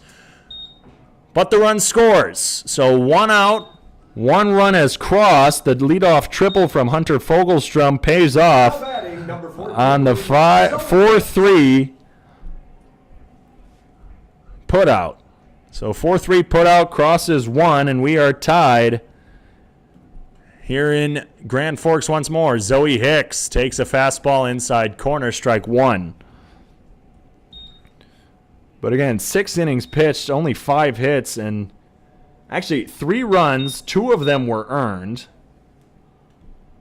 off of the pair of hits. Slice to the left side from Hicks. Hoffpower double clutches, throws over to first for out number 2.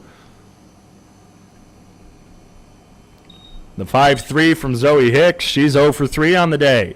She has yet to record a hit in the Expedition League season this season. She went 0 for 4 in her first appearance and reached yesterday, scored 2 runs, but both times she got on were from some errors. So 5 hits, 3 runs, 2 earned, no walks, but 7 Ks for Mitch Stone. First pitch to Ethan Sitzman is a strike.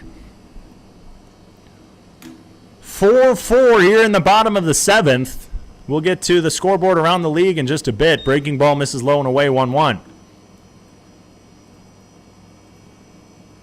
The Mining City Tommyknockers lead the Casper Horseheads in the top of the 7th, 8-3. Curveball just misses, 2-1. Dutka smiling on the mound. I think he's kind of wondering, where did that one miss?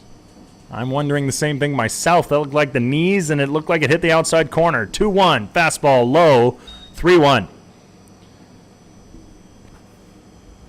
So when he misses drastically, Dutka's missing in the dirt. When he's missing close, it's low and away. Lost him. So a 5-pitch walk. Now batting number 19. Gets another base runner for Wheat City in the bottom of the 7th. A leadoff triple by Houston Fogelstrom. And then a ground out to second base scored him. And we're tied once again here at Kraft Field. Brandon Tucker, the speedy center fielder, takes a fastball at the knees. Strike one. So 8-3 Mining City over Casper. The Canyon County Spuds and the Spearfish Sasquatch are tied in the bottom of the 3rd at 4 apiece. The Fremont Moo and the Hastings Sodbusters facing off there in the bottom of the 6th. A swinging strike brings the count to 0-2 with 2 outs. Fremont leads in that one 4-2. They haven't lost since their opening game against Hastings on the 9-8 loss. A pickoff attempt over at first, no good. Just trying to keep Sitzman on and not getting another run into scoring position.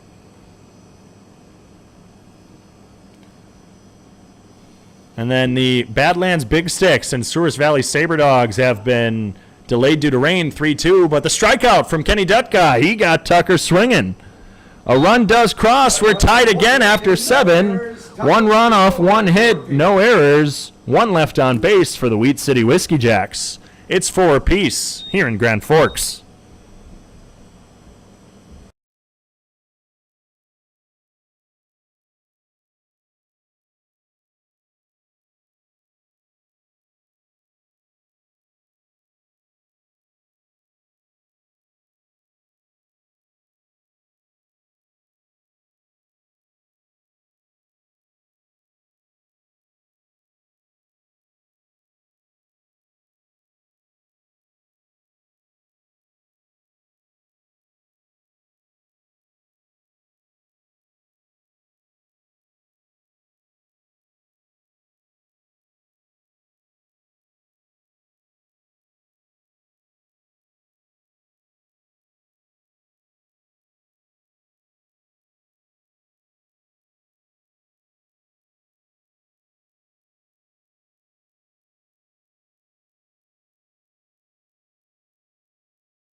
It's out of your way. I just gotta get this guy in quick. Who is it? Sam? I think it's got to be. I'll say. It was. Leading off for the Sunfish, number 4, Adonis Forte. Yeah. Adonis Forte leads it off here in the top of the 8th. We have a pitching change. We'll get to that. Forte takes the first pitch, right center field. Underneath it is Tucker, and he makes the grab for a quick out number 1. So we have a new pitcher. We're not 100% sure who he is. He's number 29, but there's no 29 on any of the rosters we see, and we're going to assume he's Sam Marhefke, but we're not 100% sure. Cade Kalehoavehi, his second at-bat, or second batter faced. And the pitch is a fastball in the outside corner. So Nick Siemens, his day is done. Just a 1-inning pitch. Gave up 2 hits. Kalehoavehi drives that down the third baseline. Just foul. Almost bounced over third base. It's an 0-2.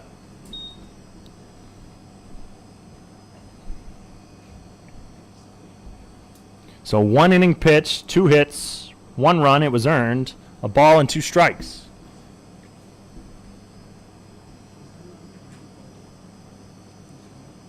Pitch fouled out of play down the right side. We're 4-4 here in Grand Forks. 1 run scored by the Sunfish in the 5th, the 6th, and 2 in the 7th. 2 runs scored by the Whiskey Jacks all the way back in the 4th, and then 1 in the 6th and 1 in the 7th. That's how we got here. The pitch, fastball, fouled into the backstop. A first pitch swinging Adonis Forte flew out to center field to Tucker.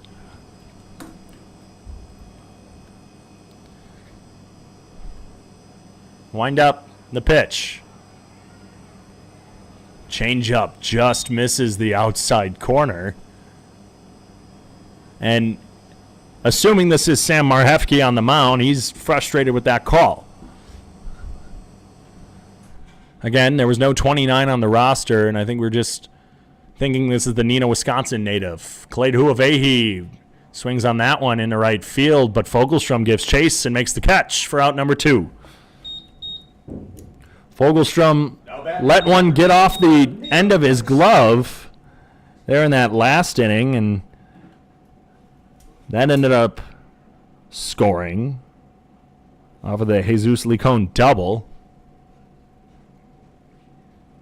And that brings up Benito Garcia. He was one of the runs scored. He tied it up, and then Carter Tibbetts was the go-ahead run. Garcia takes a strike low, 0-1. So again, the Badlands Big Six and the Souris Valley Saberdogs are delayed due to rain. It's 3-2 in that game whenever it gets started again. Pitch in the dirt, 1-1. Hastings and Fremont. Hastings trails the move 4-2 in the bottom of the 6th. And the Canyon County Spuds and Spearfish Sasquatch are tied at 4 apiece. And the Mining City Tommyknockers still hold that 8-3 lead. That's your trip around the Expedition League. The 1-1 pitch drilled into left field. That's going far. That's going to land for a base hit. It rolls up to the wall, and Garcia's heading into second for a stand-up double. He rounds the throw in from Drill. That keeps Garcia at second. A 2-out double for Benito Garcia. And the Sunfish have a runner in scoring position, and that's a threatening runner indeed. Benito Garcia, a speedy guy on the base paths.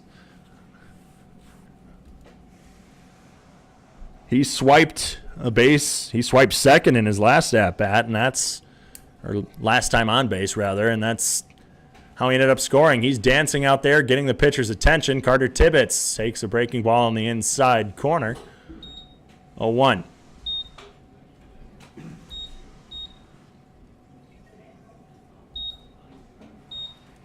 Tibbetts singled with an RBI. Swung on a low pitch, now 0-2. He drove in Garcia on his single, and that tied the game. And then he ended up scoring to be the go-ahead run off of the Jesus Licon double.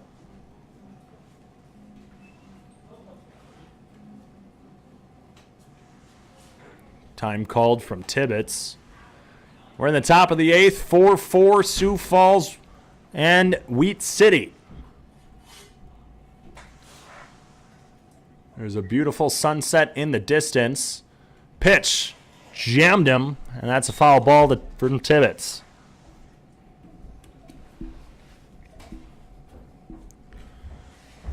The rain did not affect the game today, but it's affected some things in the game. That outfield grass has been a bit slippery. Nothing really too bad on the infield, but people slipping and sliding around, not getting a good grip. Slider misses on the inside, 1-2. 12 hits to 6 in favor of Sioux Falls, each team with a error. The lowest error count so far this season for Sioux Falls if they can keep it. Garcia takes off. The hit and run in play, but that's chopped foul down the third baseline. Garcia has to walk all the way back to second. A defensive swing by Tibbetts. Garcia was off on the first motion, trying to swipe third. Walker Bullington really wanted to become more aggressive on the base paths, and teams have been very aggressive against Sioux Falls, especially Fremont, who had a league-leading stolen bases in the first couple games. Defensive swing again, fouled by Tibbetts. Speaking of Coach Bullington, a fun story from today. we had time to kill. We had an early well, not necessarily an early checkout, but we had to check out of the hotel at noon today. So we had to figure out what to do. First, we went to a mall here in Grand Forks, and Coach was in need of new turf shoes. He's actually sporting them today. They're a pair of New Balances. We'll finish that story in just a bit. Pitcher looks back at second. Garcia, very liberal lead. Fastball misses on the inside corner, 2 apiece. A player, I'm going to assume that's a player, I don't think he's a coach, came out of Wheat City's dugout, and he thought that was strike 3. And we have deuces wild again. Number 2, ball 2, strike 2, out 2. Twice in one game. Hasn't happened once this season, and it's happened twice today. 2-2 pitch, swung on, chopped to the left side. That's going to get, it's stopped by Sitzman, the diving stop, and that prevented a run. Garcia was ready to turn and round third, and Sitzman makes the diving catch. But all runners are safe on the 2-out infield hit from Carter Tibbetts. That brings up Zeph Hoffpower. He struck out looking on 3 straight pitches his last at-bat. And a mound visit from the infield for Wheat City.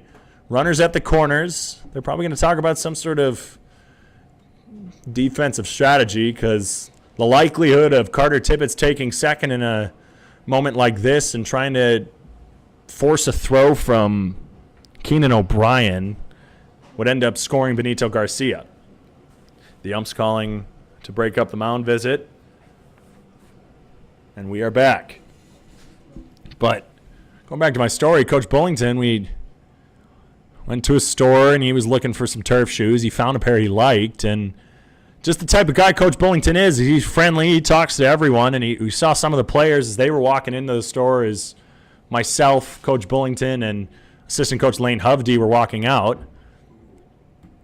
First pitch misses inside for ball 1. Coach got so distracted by saying hi to everyone. He was looking for a Monster Energy drink, saw a vending machine, and he just strolled right out of the store with the shoes accidentally without paying for them.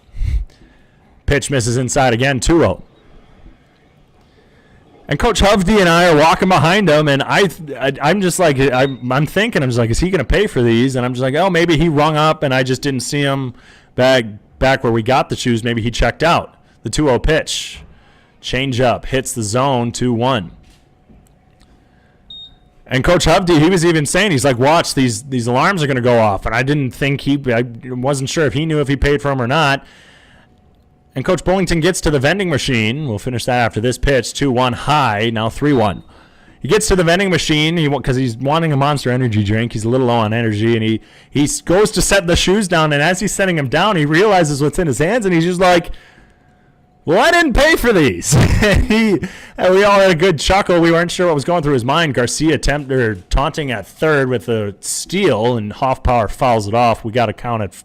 That's full. Don't worry. He went back into the store, and he paid for the shoes.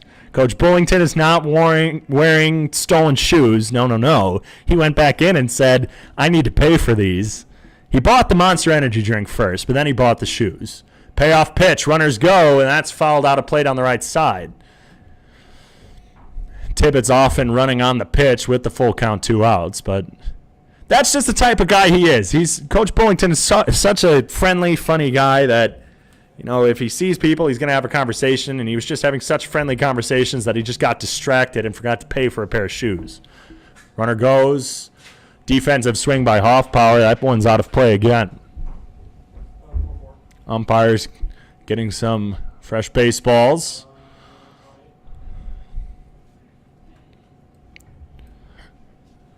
I just thought it was just because I was so confused because I thought maybe he paid for him back by the shoe section. I just didn't see it because he was, in all the confidence in the world, he's strutting out of the store like he paid for him, but then he didn't. Tibbetts goes, Hoffpower takes ball 4 in the dirt, and then with 2 outs, the bases are loaded. And Kenny Dutka is not going to be subbed out for Andrew Garcia. Kenny Dutka is still going to bat even though he's on the mound. Now batting number 1, Kenny Dutka. So Hoffpower draws the walk after a double by Garcia and a single by Tibbetts, all with 2 outs. First pitch to Dutka. He swings, drives that one into right field. That's carrying at the wall. Fogelstrom makes the catch. At the warning track, Kenny Dutka couldn't get Lightning to strike twice. His first pitch, first swing in about roughly 2 years, he took it over the wall back in Fremont. He tried catching Lightning in a bottle again tonight, but the bases are left loaded. No run score off of 2 hits, no errors, with 3 left on base as we head into the bottom half of this 8th inning, tied at 4 apiece.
Back in Grand Forks, we're still tied at 4. The Sunfish left the bases loaded again. That's 2, 4, 6, 8, 11, 12, 13, 14 left on base. And officially, that is the most runners left on base in one game by the Sunfish this season. First pitch from Kenny Dutka, swung on and fouled to the backstop by Caleb McDowell, who grounded out to third base in his last at-bat. So the 0-1 to McDowell.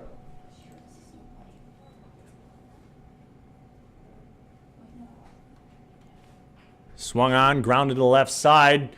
Backhand by Garcia. Fires over to first. Dug out by Licone. He's out. A backhanded grab by Juanito Garcia, and he's able to fire that over from short to get the speedy, quick Caleb McDowell out at first. Heck of a play there by the shortstop Garcia. He's got the lone error for the Sunfish today, but he was able to make that grab. And that brings up Jacob Jelly. He's 2 for 3 with 2 doubles, has scored twice, and he's got an RBI.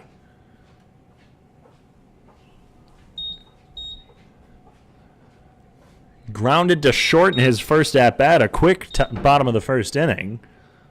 But then in the 4th, he had a double and drove in Caleb McDowell, and then he ended up scoring, and then he had a double in the 6th and ended up scoring again. The 0-1 pitch misses low, 1-1. Jelly, he's at Minnesota Crookston, a redshirt sophomore from East Grand Forks, Minnesota, so just down the road from here. East Grand Forks, cross the bridge, and you're there. Breaking ball hits, but pops out of the glove of Carter Tibbetts, and that's 1-2 now.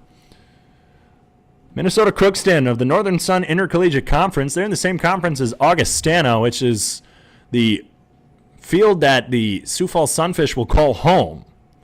Augustana still in the playoffs. Pitch misses high, 2-2. Minnesota Crookston lost their first game of the Northern Sun Intercollegiate Conference tournament, which was played at Augustana College in Sioux Falls. Then they won their second game.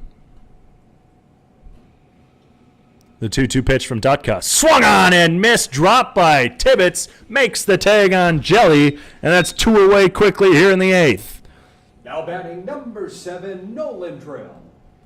Nolan Drill, who was thrown out at third in the 6th. He had a single, but then was thrown out at third on the RBI single from Rhett Stein.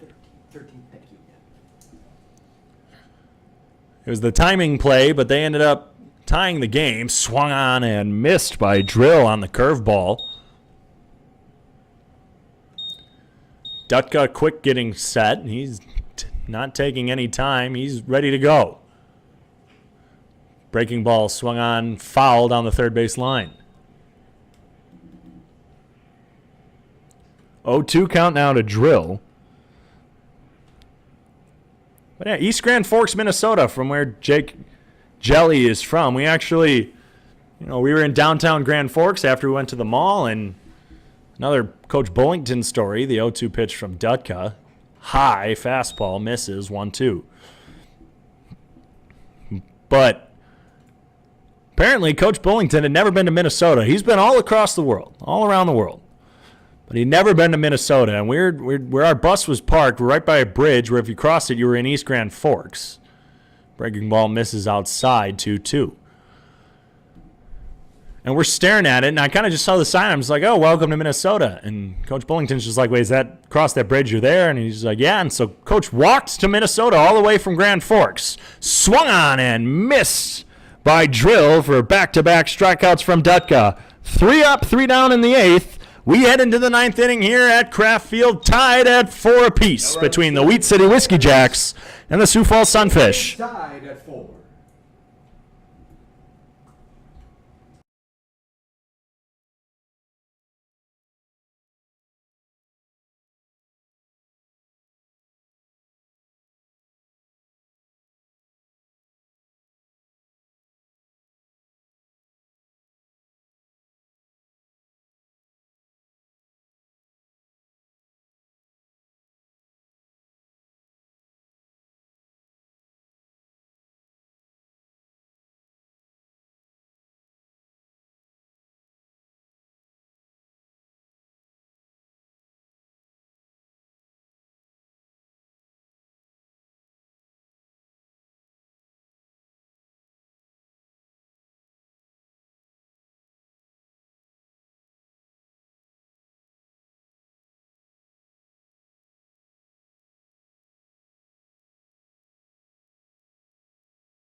Top of the 9th, 4-4 tie here between the Wheat City Whiskey Jacks and the Sioux Falls Sunfish. Jesus Licone, the first batter, takes a fastball right down the middle for a strike.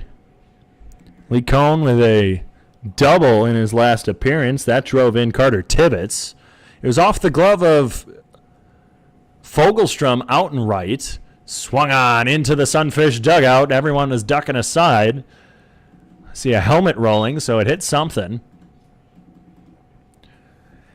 And in the on-deck circle, we're going to have Andrew Garcia, who subbed in for Dutka in left field, and Dutka came in to pitch. 0-2 pitch, swung on, right side, drifting, foul out of play.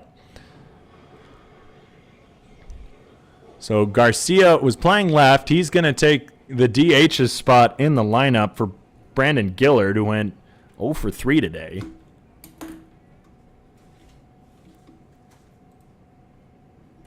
The 0-2 pitch, swung on and missed by Licone for out number 1.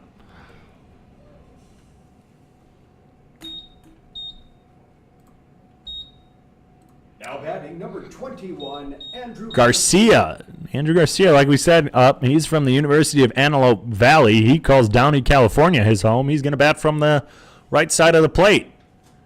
Started game 2 at Fremont, went 2 innings pitched. Takes a fastball right down the pipe. So this is his first at-bat of the season. He's the second pitcher minus Dutka. Dutka's played both positions, and I guess so now is Garcia. Fastball blown by him. He swings and misses 0-2. But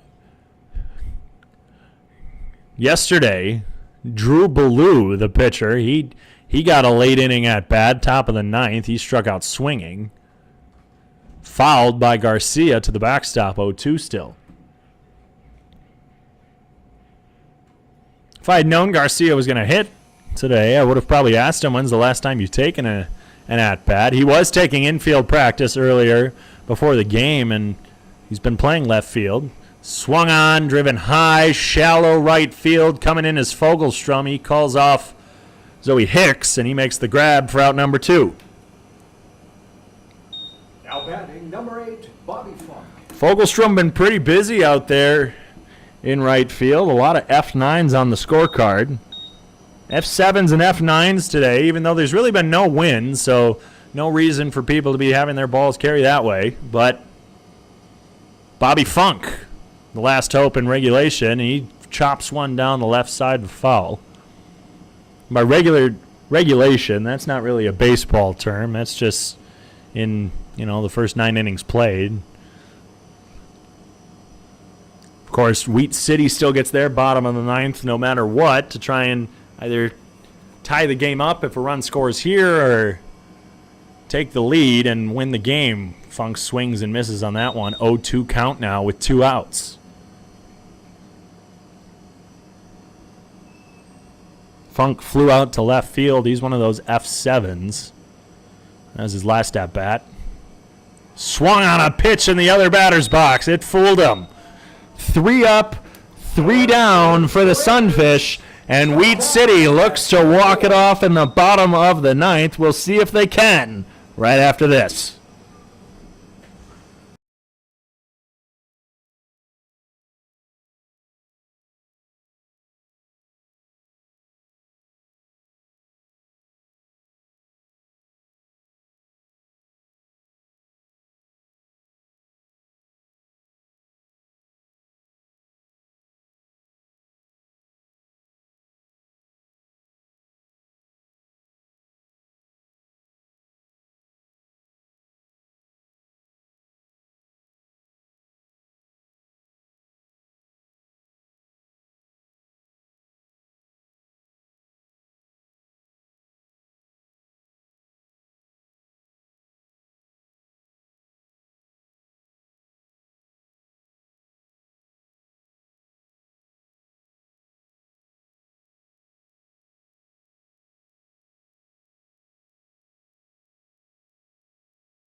Leading off for the Whiskey Jacks, number 22, Rhett Stein. Rhett Stein gets the first at-bat of the bottom of the ninth. We're tied at 4. Wheat City and Sioux Falls. First pitch from Dutka. Sliced down the left field line. Foul.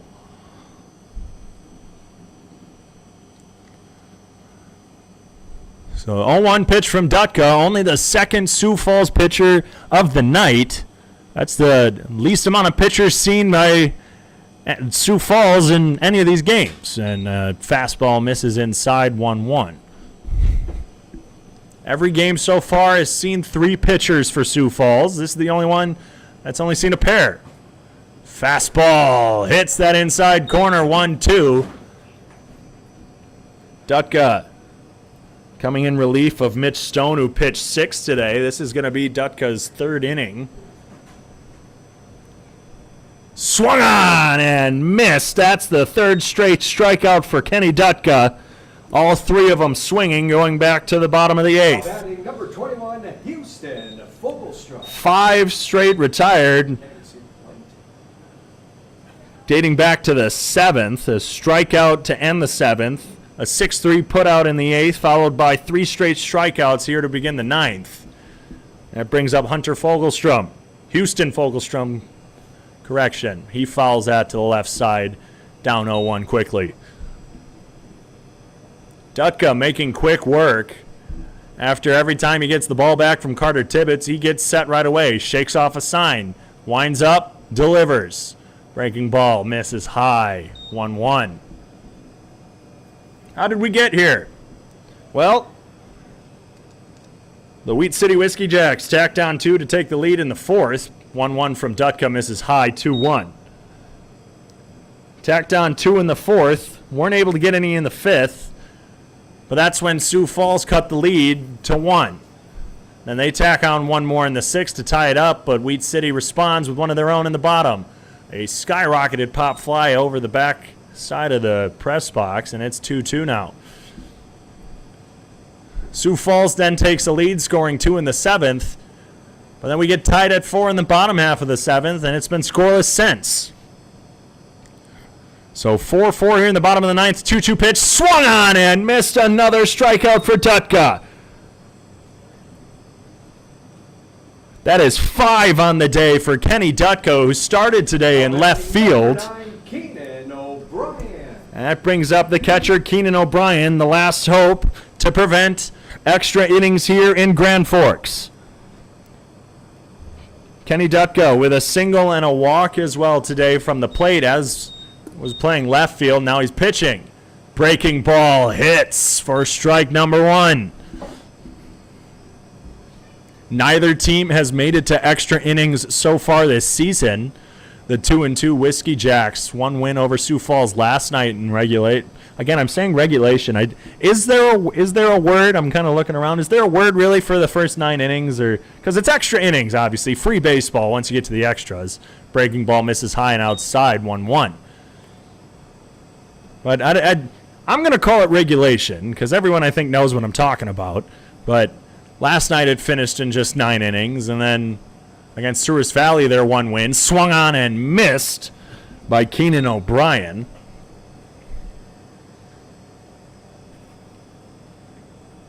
Well, their win over Souris Valley, that was in just 9 innings. So both teams haven't made it to extras yet. Fastball misses high, count even at 2.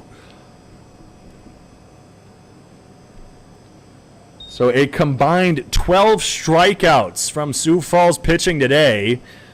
Mitch Stone had a solid outing. Fouled off a low pitch. Did O'Brien to stay alive. Through 6, Mitch Stone had 7, and through 2 2/3, Dutka has 5. Can he get a 6th? Winds and delivers. Fastball right down the middle, gets him looking. We're heading to extra innings. Kenny Dutka strikes out the side. That's 5 straight for him. And we're headed to the top of the 10th, tied here in Grand Forks. Scheduled innings?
Now batting number 4, Adonis Forte.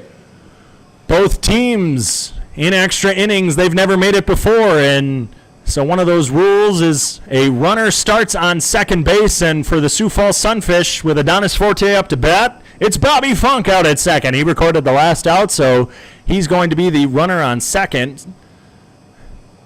And the first pitch to Adonis Forte, high and outside for ball 1. So you've seen this in some lower levels of baseball before, some summer collegiate leagues, some minor leagues. The MLB just introduced it last year as a new extra inning rule with the runner starting on second. Fastball hits the inside corner, 1-1. Fans, everyone has their own opinions as to whether or not they like the runner starting on second. It's supposed to speed up the playing time. Bobby Funk taking a large lead, and time called as Marhefke delivered one, but time had been called before, so no pitch. Marhefke, 2 innings pitched. 40 pitches, 2 strikeouts. Swung on a low pitch by Forte.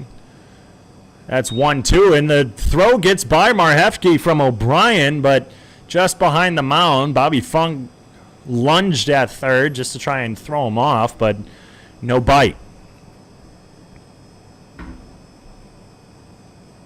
So again, for those just joining us, we're tied at 4 apiece here in Grand Forks between the Sioux Falls Sunfish and the Wheat City Whiskey Jacks. The 1-2 pitch popped high to the left side, giving chase is Stein. That's going to drift out of play.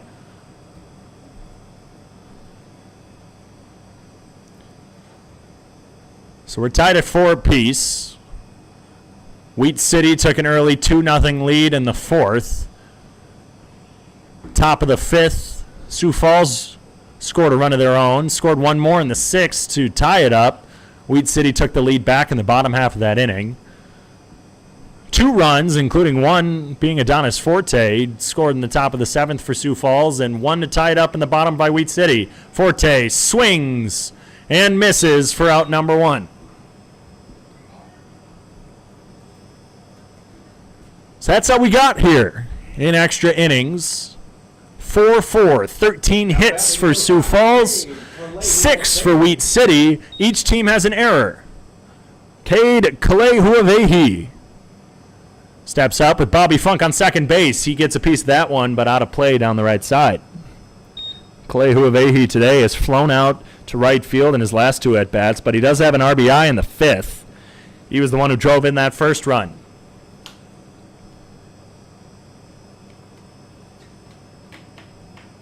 He's 4 for 9 on the season. Has a double, 3 walks. 4 for 9 coming in today's game, rather. Breaking ball misses low, 1-1. While the sun never really shone in today's game, it's very dark, at least on the left side of the field. To the right, you still got a little bit of a sunset where the clouds have parted, but dark skies to the left. The lights are on, 1-1. Ball fouled out of play. That's the thing. Once this ball comes off the bat, it's hard for me to track. It's very dark everywhere, and from our vantage point, the ball just goes straight up into the lights. So forgive me if I lose it for a second. Not much light shining behind home plate, and most of it on the field. Pitch fouled off again by Kalehuavehi. So the 1-2 count, he's been fouling off a couple pitches, staying alive. Bobby Funk again out at second. That's the extra innings rule here in the Expedition League. If my memory serves me well, I believe there's only been 1 extra inning game so far this season. I can't for the life of me remember off the top of my head who it was between. The 1-2 pitch. Swung on, chopped to the left side. Fielded by Sitzman. He fires over to first. And Jelly can't dig that one out, but Funk stays at third. So an error gets Kalehuavehi to first and Bobby Funk to second.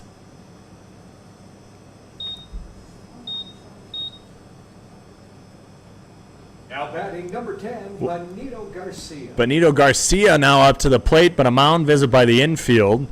We're going to see who they give that error to. They're going to give it to Jelly at first for not being able to dig that one out. A tough throw by Sitzman, but should have been playable by the first baseman, Jelly. I agree with that scoring. Runners at the corners for Sioux Falls, Juanito Garcia up to the plate. He had a double in his last at-bat. swiped third after Tibbetts had a single. He's showing bunt. Pitch high, and the fake throw down to third by O'Brien. No one bit. Didn't even have the ball in his hand. So Garcia was showing bunt. He pulled back 1-0. We have runners at the corners and Bobby Funk at third, Cade Kalehuavehi at first. Kalehuavehi not with a strong lead. Bunt shown again. The fake throw down to first by O'Brien. Again, trying to see if Bobby Funk will bite. Pitch missed, and Garcia pulled back, so 2-0 count now to the shortstop. Kalehuavehi on the pitch takes a nice secondary lead, but right now he's about, I'd say, 3 steps off first base. Bobby Funk about the same at third. Bunt shown, pulls back, ball outside, 3-0 now. That one was about a foot into the left-handed batter's box, and now an official mound visit from the Whiskey Jacks coaching staff. So 3-0 to Benito Garcia. Runners at the corners. Adonis Forte has scored 1 today. He was the first run of the game off the single by Cade Kalehuavehi back in the 5th. Benito Garcia and Carter Tibbetts each scored. Garcia had walked and a stolen base, and then a single by Carter Tibbetts scored him. And Tibbetts was then scored off of the double by Jesus Licon. Oh, and I missed in the 6th inning, Brandon Gillard. He had reached on an E5, and he was driven in off the double by Adonis Forte. So that's how the Sunfish got their 4. As the mound visit breaks, it's 3-0 to Benito Garcia. 13 hits for the Sunfish. The 3-0, fastball right down the middle. That's what you expected. Garcia wanted that one, but the take sign was on from head coach Walker Bullington. Runners at the corners. Bobby Funk started at second due to the extra inning rule, and then the E3 got Kalehuavehi on first and Funk on third. The 3-1, driven to the right side, but foul. First base coach Lane Hovde stuck out his left hand as if he was saying he was making an attempt at the ball, but it was nowhere near him. It's just sitting there next to the fence, couple yards into right field, but of course against the wall. The full count pitch swung on, swinging, breaking ball, and that one Garcia nodding, saying that was a good pitch. So now 2 outs, runners at the corners. The 2 outs from a strikeout from Forte and Garcia. And Carter Tibbetts is the last hope for these Sunfish in the bottom of the 9th. Any ball put into play, or any safe hit by Tibbetts, will score a run. First pitch misses outside, ball 1. Kalehuavehi at first. He hasn't shown that has any intention of stealing. He doesn't want to be caught and risking the run not scoring from third. High fastball inside, misses, 2-0. Bobby Funk represents the winning run 90 feet from home. 2-0 now to Tibbetts. Pitcher sets, delivers. Misses high, 3-0.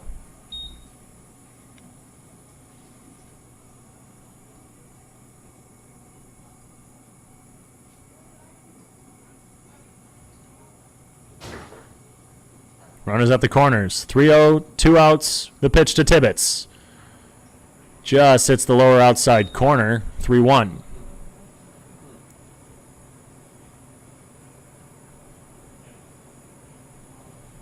(4-4) Whiskey Jacks, Sunfish. Top of the 10th. The 3-1, 2 outs. Swung on and missed by Tibbetts.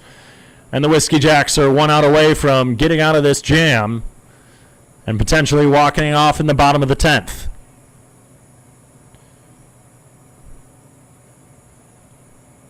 Kalei Huavehi will go on the pitch. There he goes. Swung on, fouled to the backstop. He's going to have to head back to first. Funk, 90 feet away. He marks the go-ahead run. Kalei Huavehi at first. Again, with the full count, 2 outs, he's going to be off on the pitch. First motion. Tibbetts at the plate. The payoff pitch. Lost him. Marhefsky walks the bases loaded with 2 outs. Now batting number 7, Zeph. And Zeph Hoffpower, who went 1 for 4 yesterday and has only 2 at-bats today. He struck out looking in the 7th and grounded out in the 4th after having been hit by a pitch, and he's walked twice. So he's got a good eye at the plate today. He's been seeing the ball well, and with the bases loaded, walking in a run is just the same as getting a hit. But he takes a first pitch hack, and that's going to be fouled out of play.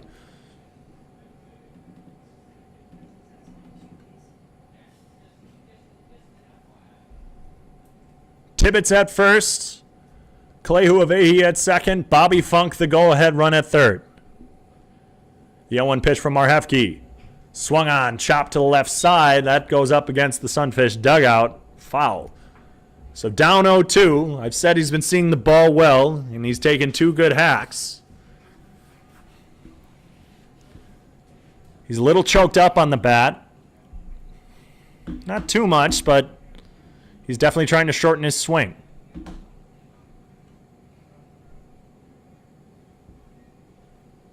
The 0-2. Struck out looking. A fastball over the plate, and Hoffpower nodded and knew exactly that it was a strike. The Sunfish leave the bases loaded in extras. And the Whiskey Jacks, with a runner on second to start the bottom of the 10th, will have a chance to walk this one off. It's 4-4 heading into the bottom of the 10th here in Grand Forks.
All those guys from Louisiana look like they're about ready to die. The wing keeps coming up. Back at Kraft Field, we're going to have a pinch hitter Leading off for the to lead off number 6, Cameron Daigle. the bottom of the 10th. Cameron Daigle. And I can't tell who's at second base, but that is definitely not. I don't think it's Keenan O'Brien. It's a number 30. We'll quick look that up, see who that is. So pinch runner for the Whiskey Jacks, wanting that speed on the base paths. Blade Roblin is going to be the pinch runner at second. Kenny Dutka still on the mound for his 4th inning. Bunt shown, pulls back, ball inside. So Cameron Daigle, a sophomore from Brusley, Louisiana.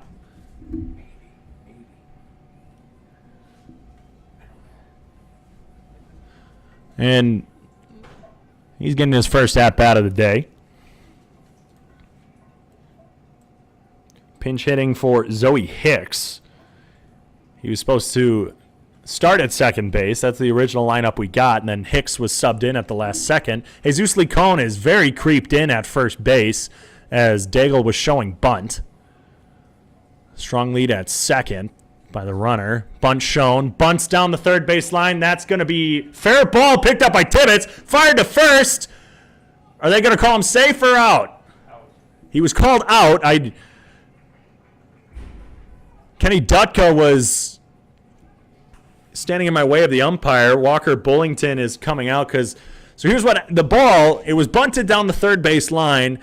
Carter Tibbetts, from our viewpoint, it looked like the ball was still on the line, but the umpire called it fair, so he saw it on the line as well, but it easily could have been maybe foul territory. Who knows? Number 11, Ethan Sitzman. But Carter Tibbetts picked it up, and now the winning run is 90 feet away on the sacrifice bunt.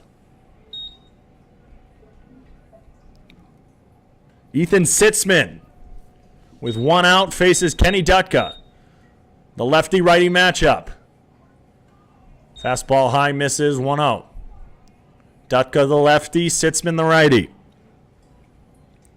So there was an out at first. The bunt, short one down the left side.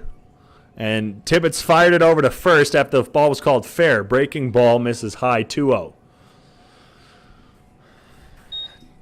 Dutka looking a little flustered now. He can't let his emotions get the best of him in this situation with the runner so close to home. Ball driven, center field. Forte makes the grab. Runner tags. Forte fires it in, and it's caught by Licon. The cutoff, not in time. The run scores, and Wheat City walks it off in 10. Forte with the not-so-strong throw from center field, and Licon couldn't get a clean play on it. And that sack bunt proved to be what was needed, as the sacrifice fly by Ethan Sitzman is what puts this one away. The Wheat City Whiskey Jacks win 5-4 in 10. We'll be back in just a moment for the postgame show, both on the Sioux Falls Sunfish Radio Network and on the Wheat City Whiskey Jacks live stream on YouTube. Safely, and thanks so much for coming out to tonight's game.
Back on the Sioux Falls Sunfish Radio Network and the Wheat City Whiskey Jacks live stream on YouTube. Once again, the Wheat City Whiskey Jacks walk it off in 10. 5-4 the final score. The Sioux Falls Sunfish, 4 runs off 13 hits, 2 errors. Let's get how many were left on base. 1, 2, 4, 6, 8, 9, 11, 14, and 17 left on base. A new season high for the Sioux Falls Sunfish. The Wheat City Whiskey Jacks, 5 runs, 6 hits, 2 errors. Sorry, the Sunfish only had 1 error. Correction on that. And the left on base, 1, 2, 3, 4 left on base for the Wheat City Whiskey Jacks. The winning pitcher, Sam Marhefke. He came in, pitched 3 innings of relief, 2 hits, no runs allowed, 2 walks, and 5 strikeouts. And the losing pitcher was Kenny Dutka, who came in. He had 3.2 innings of relief, only 1 hit ball. So in no way, shape, or form was this really on Kenny Dutka. The sacrifice bunt moved the runner over in these extra inning rules, but the runner starting on second. 1 run, it was earned off of that sacrifice bunt and the sacrifice fly. He only had 1 walk on 6 strikeouts. So while the Wheat City Whiskey Jacks did win this and Kenny Dutka does get the L, he still had a spectacular outing. And another spectacular outing for the Sioux Falls Sunfish pitching. A combined 13 strikeouts between Mitch Stone and Kenny Dutka. Mitch Stone going a season-high 6 innings pitched, only allowing 2 earned runs off of 5 hits, 7 strikeouts. At this point, it was just left on base again. The runners left on base is what has been struggling with these Sioux Falls Sunfish all season, but this time they made it to extra innings and were just that close.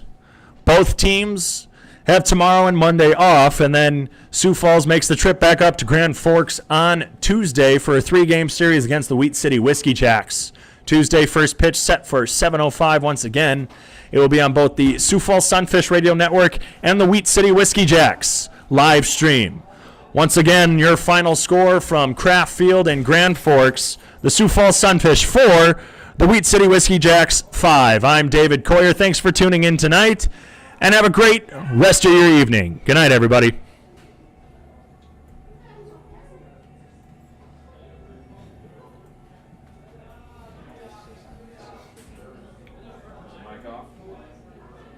I just ended the stream, so we're all good.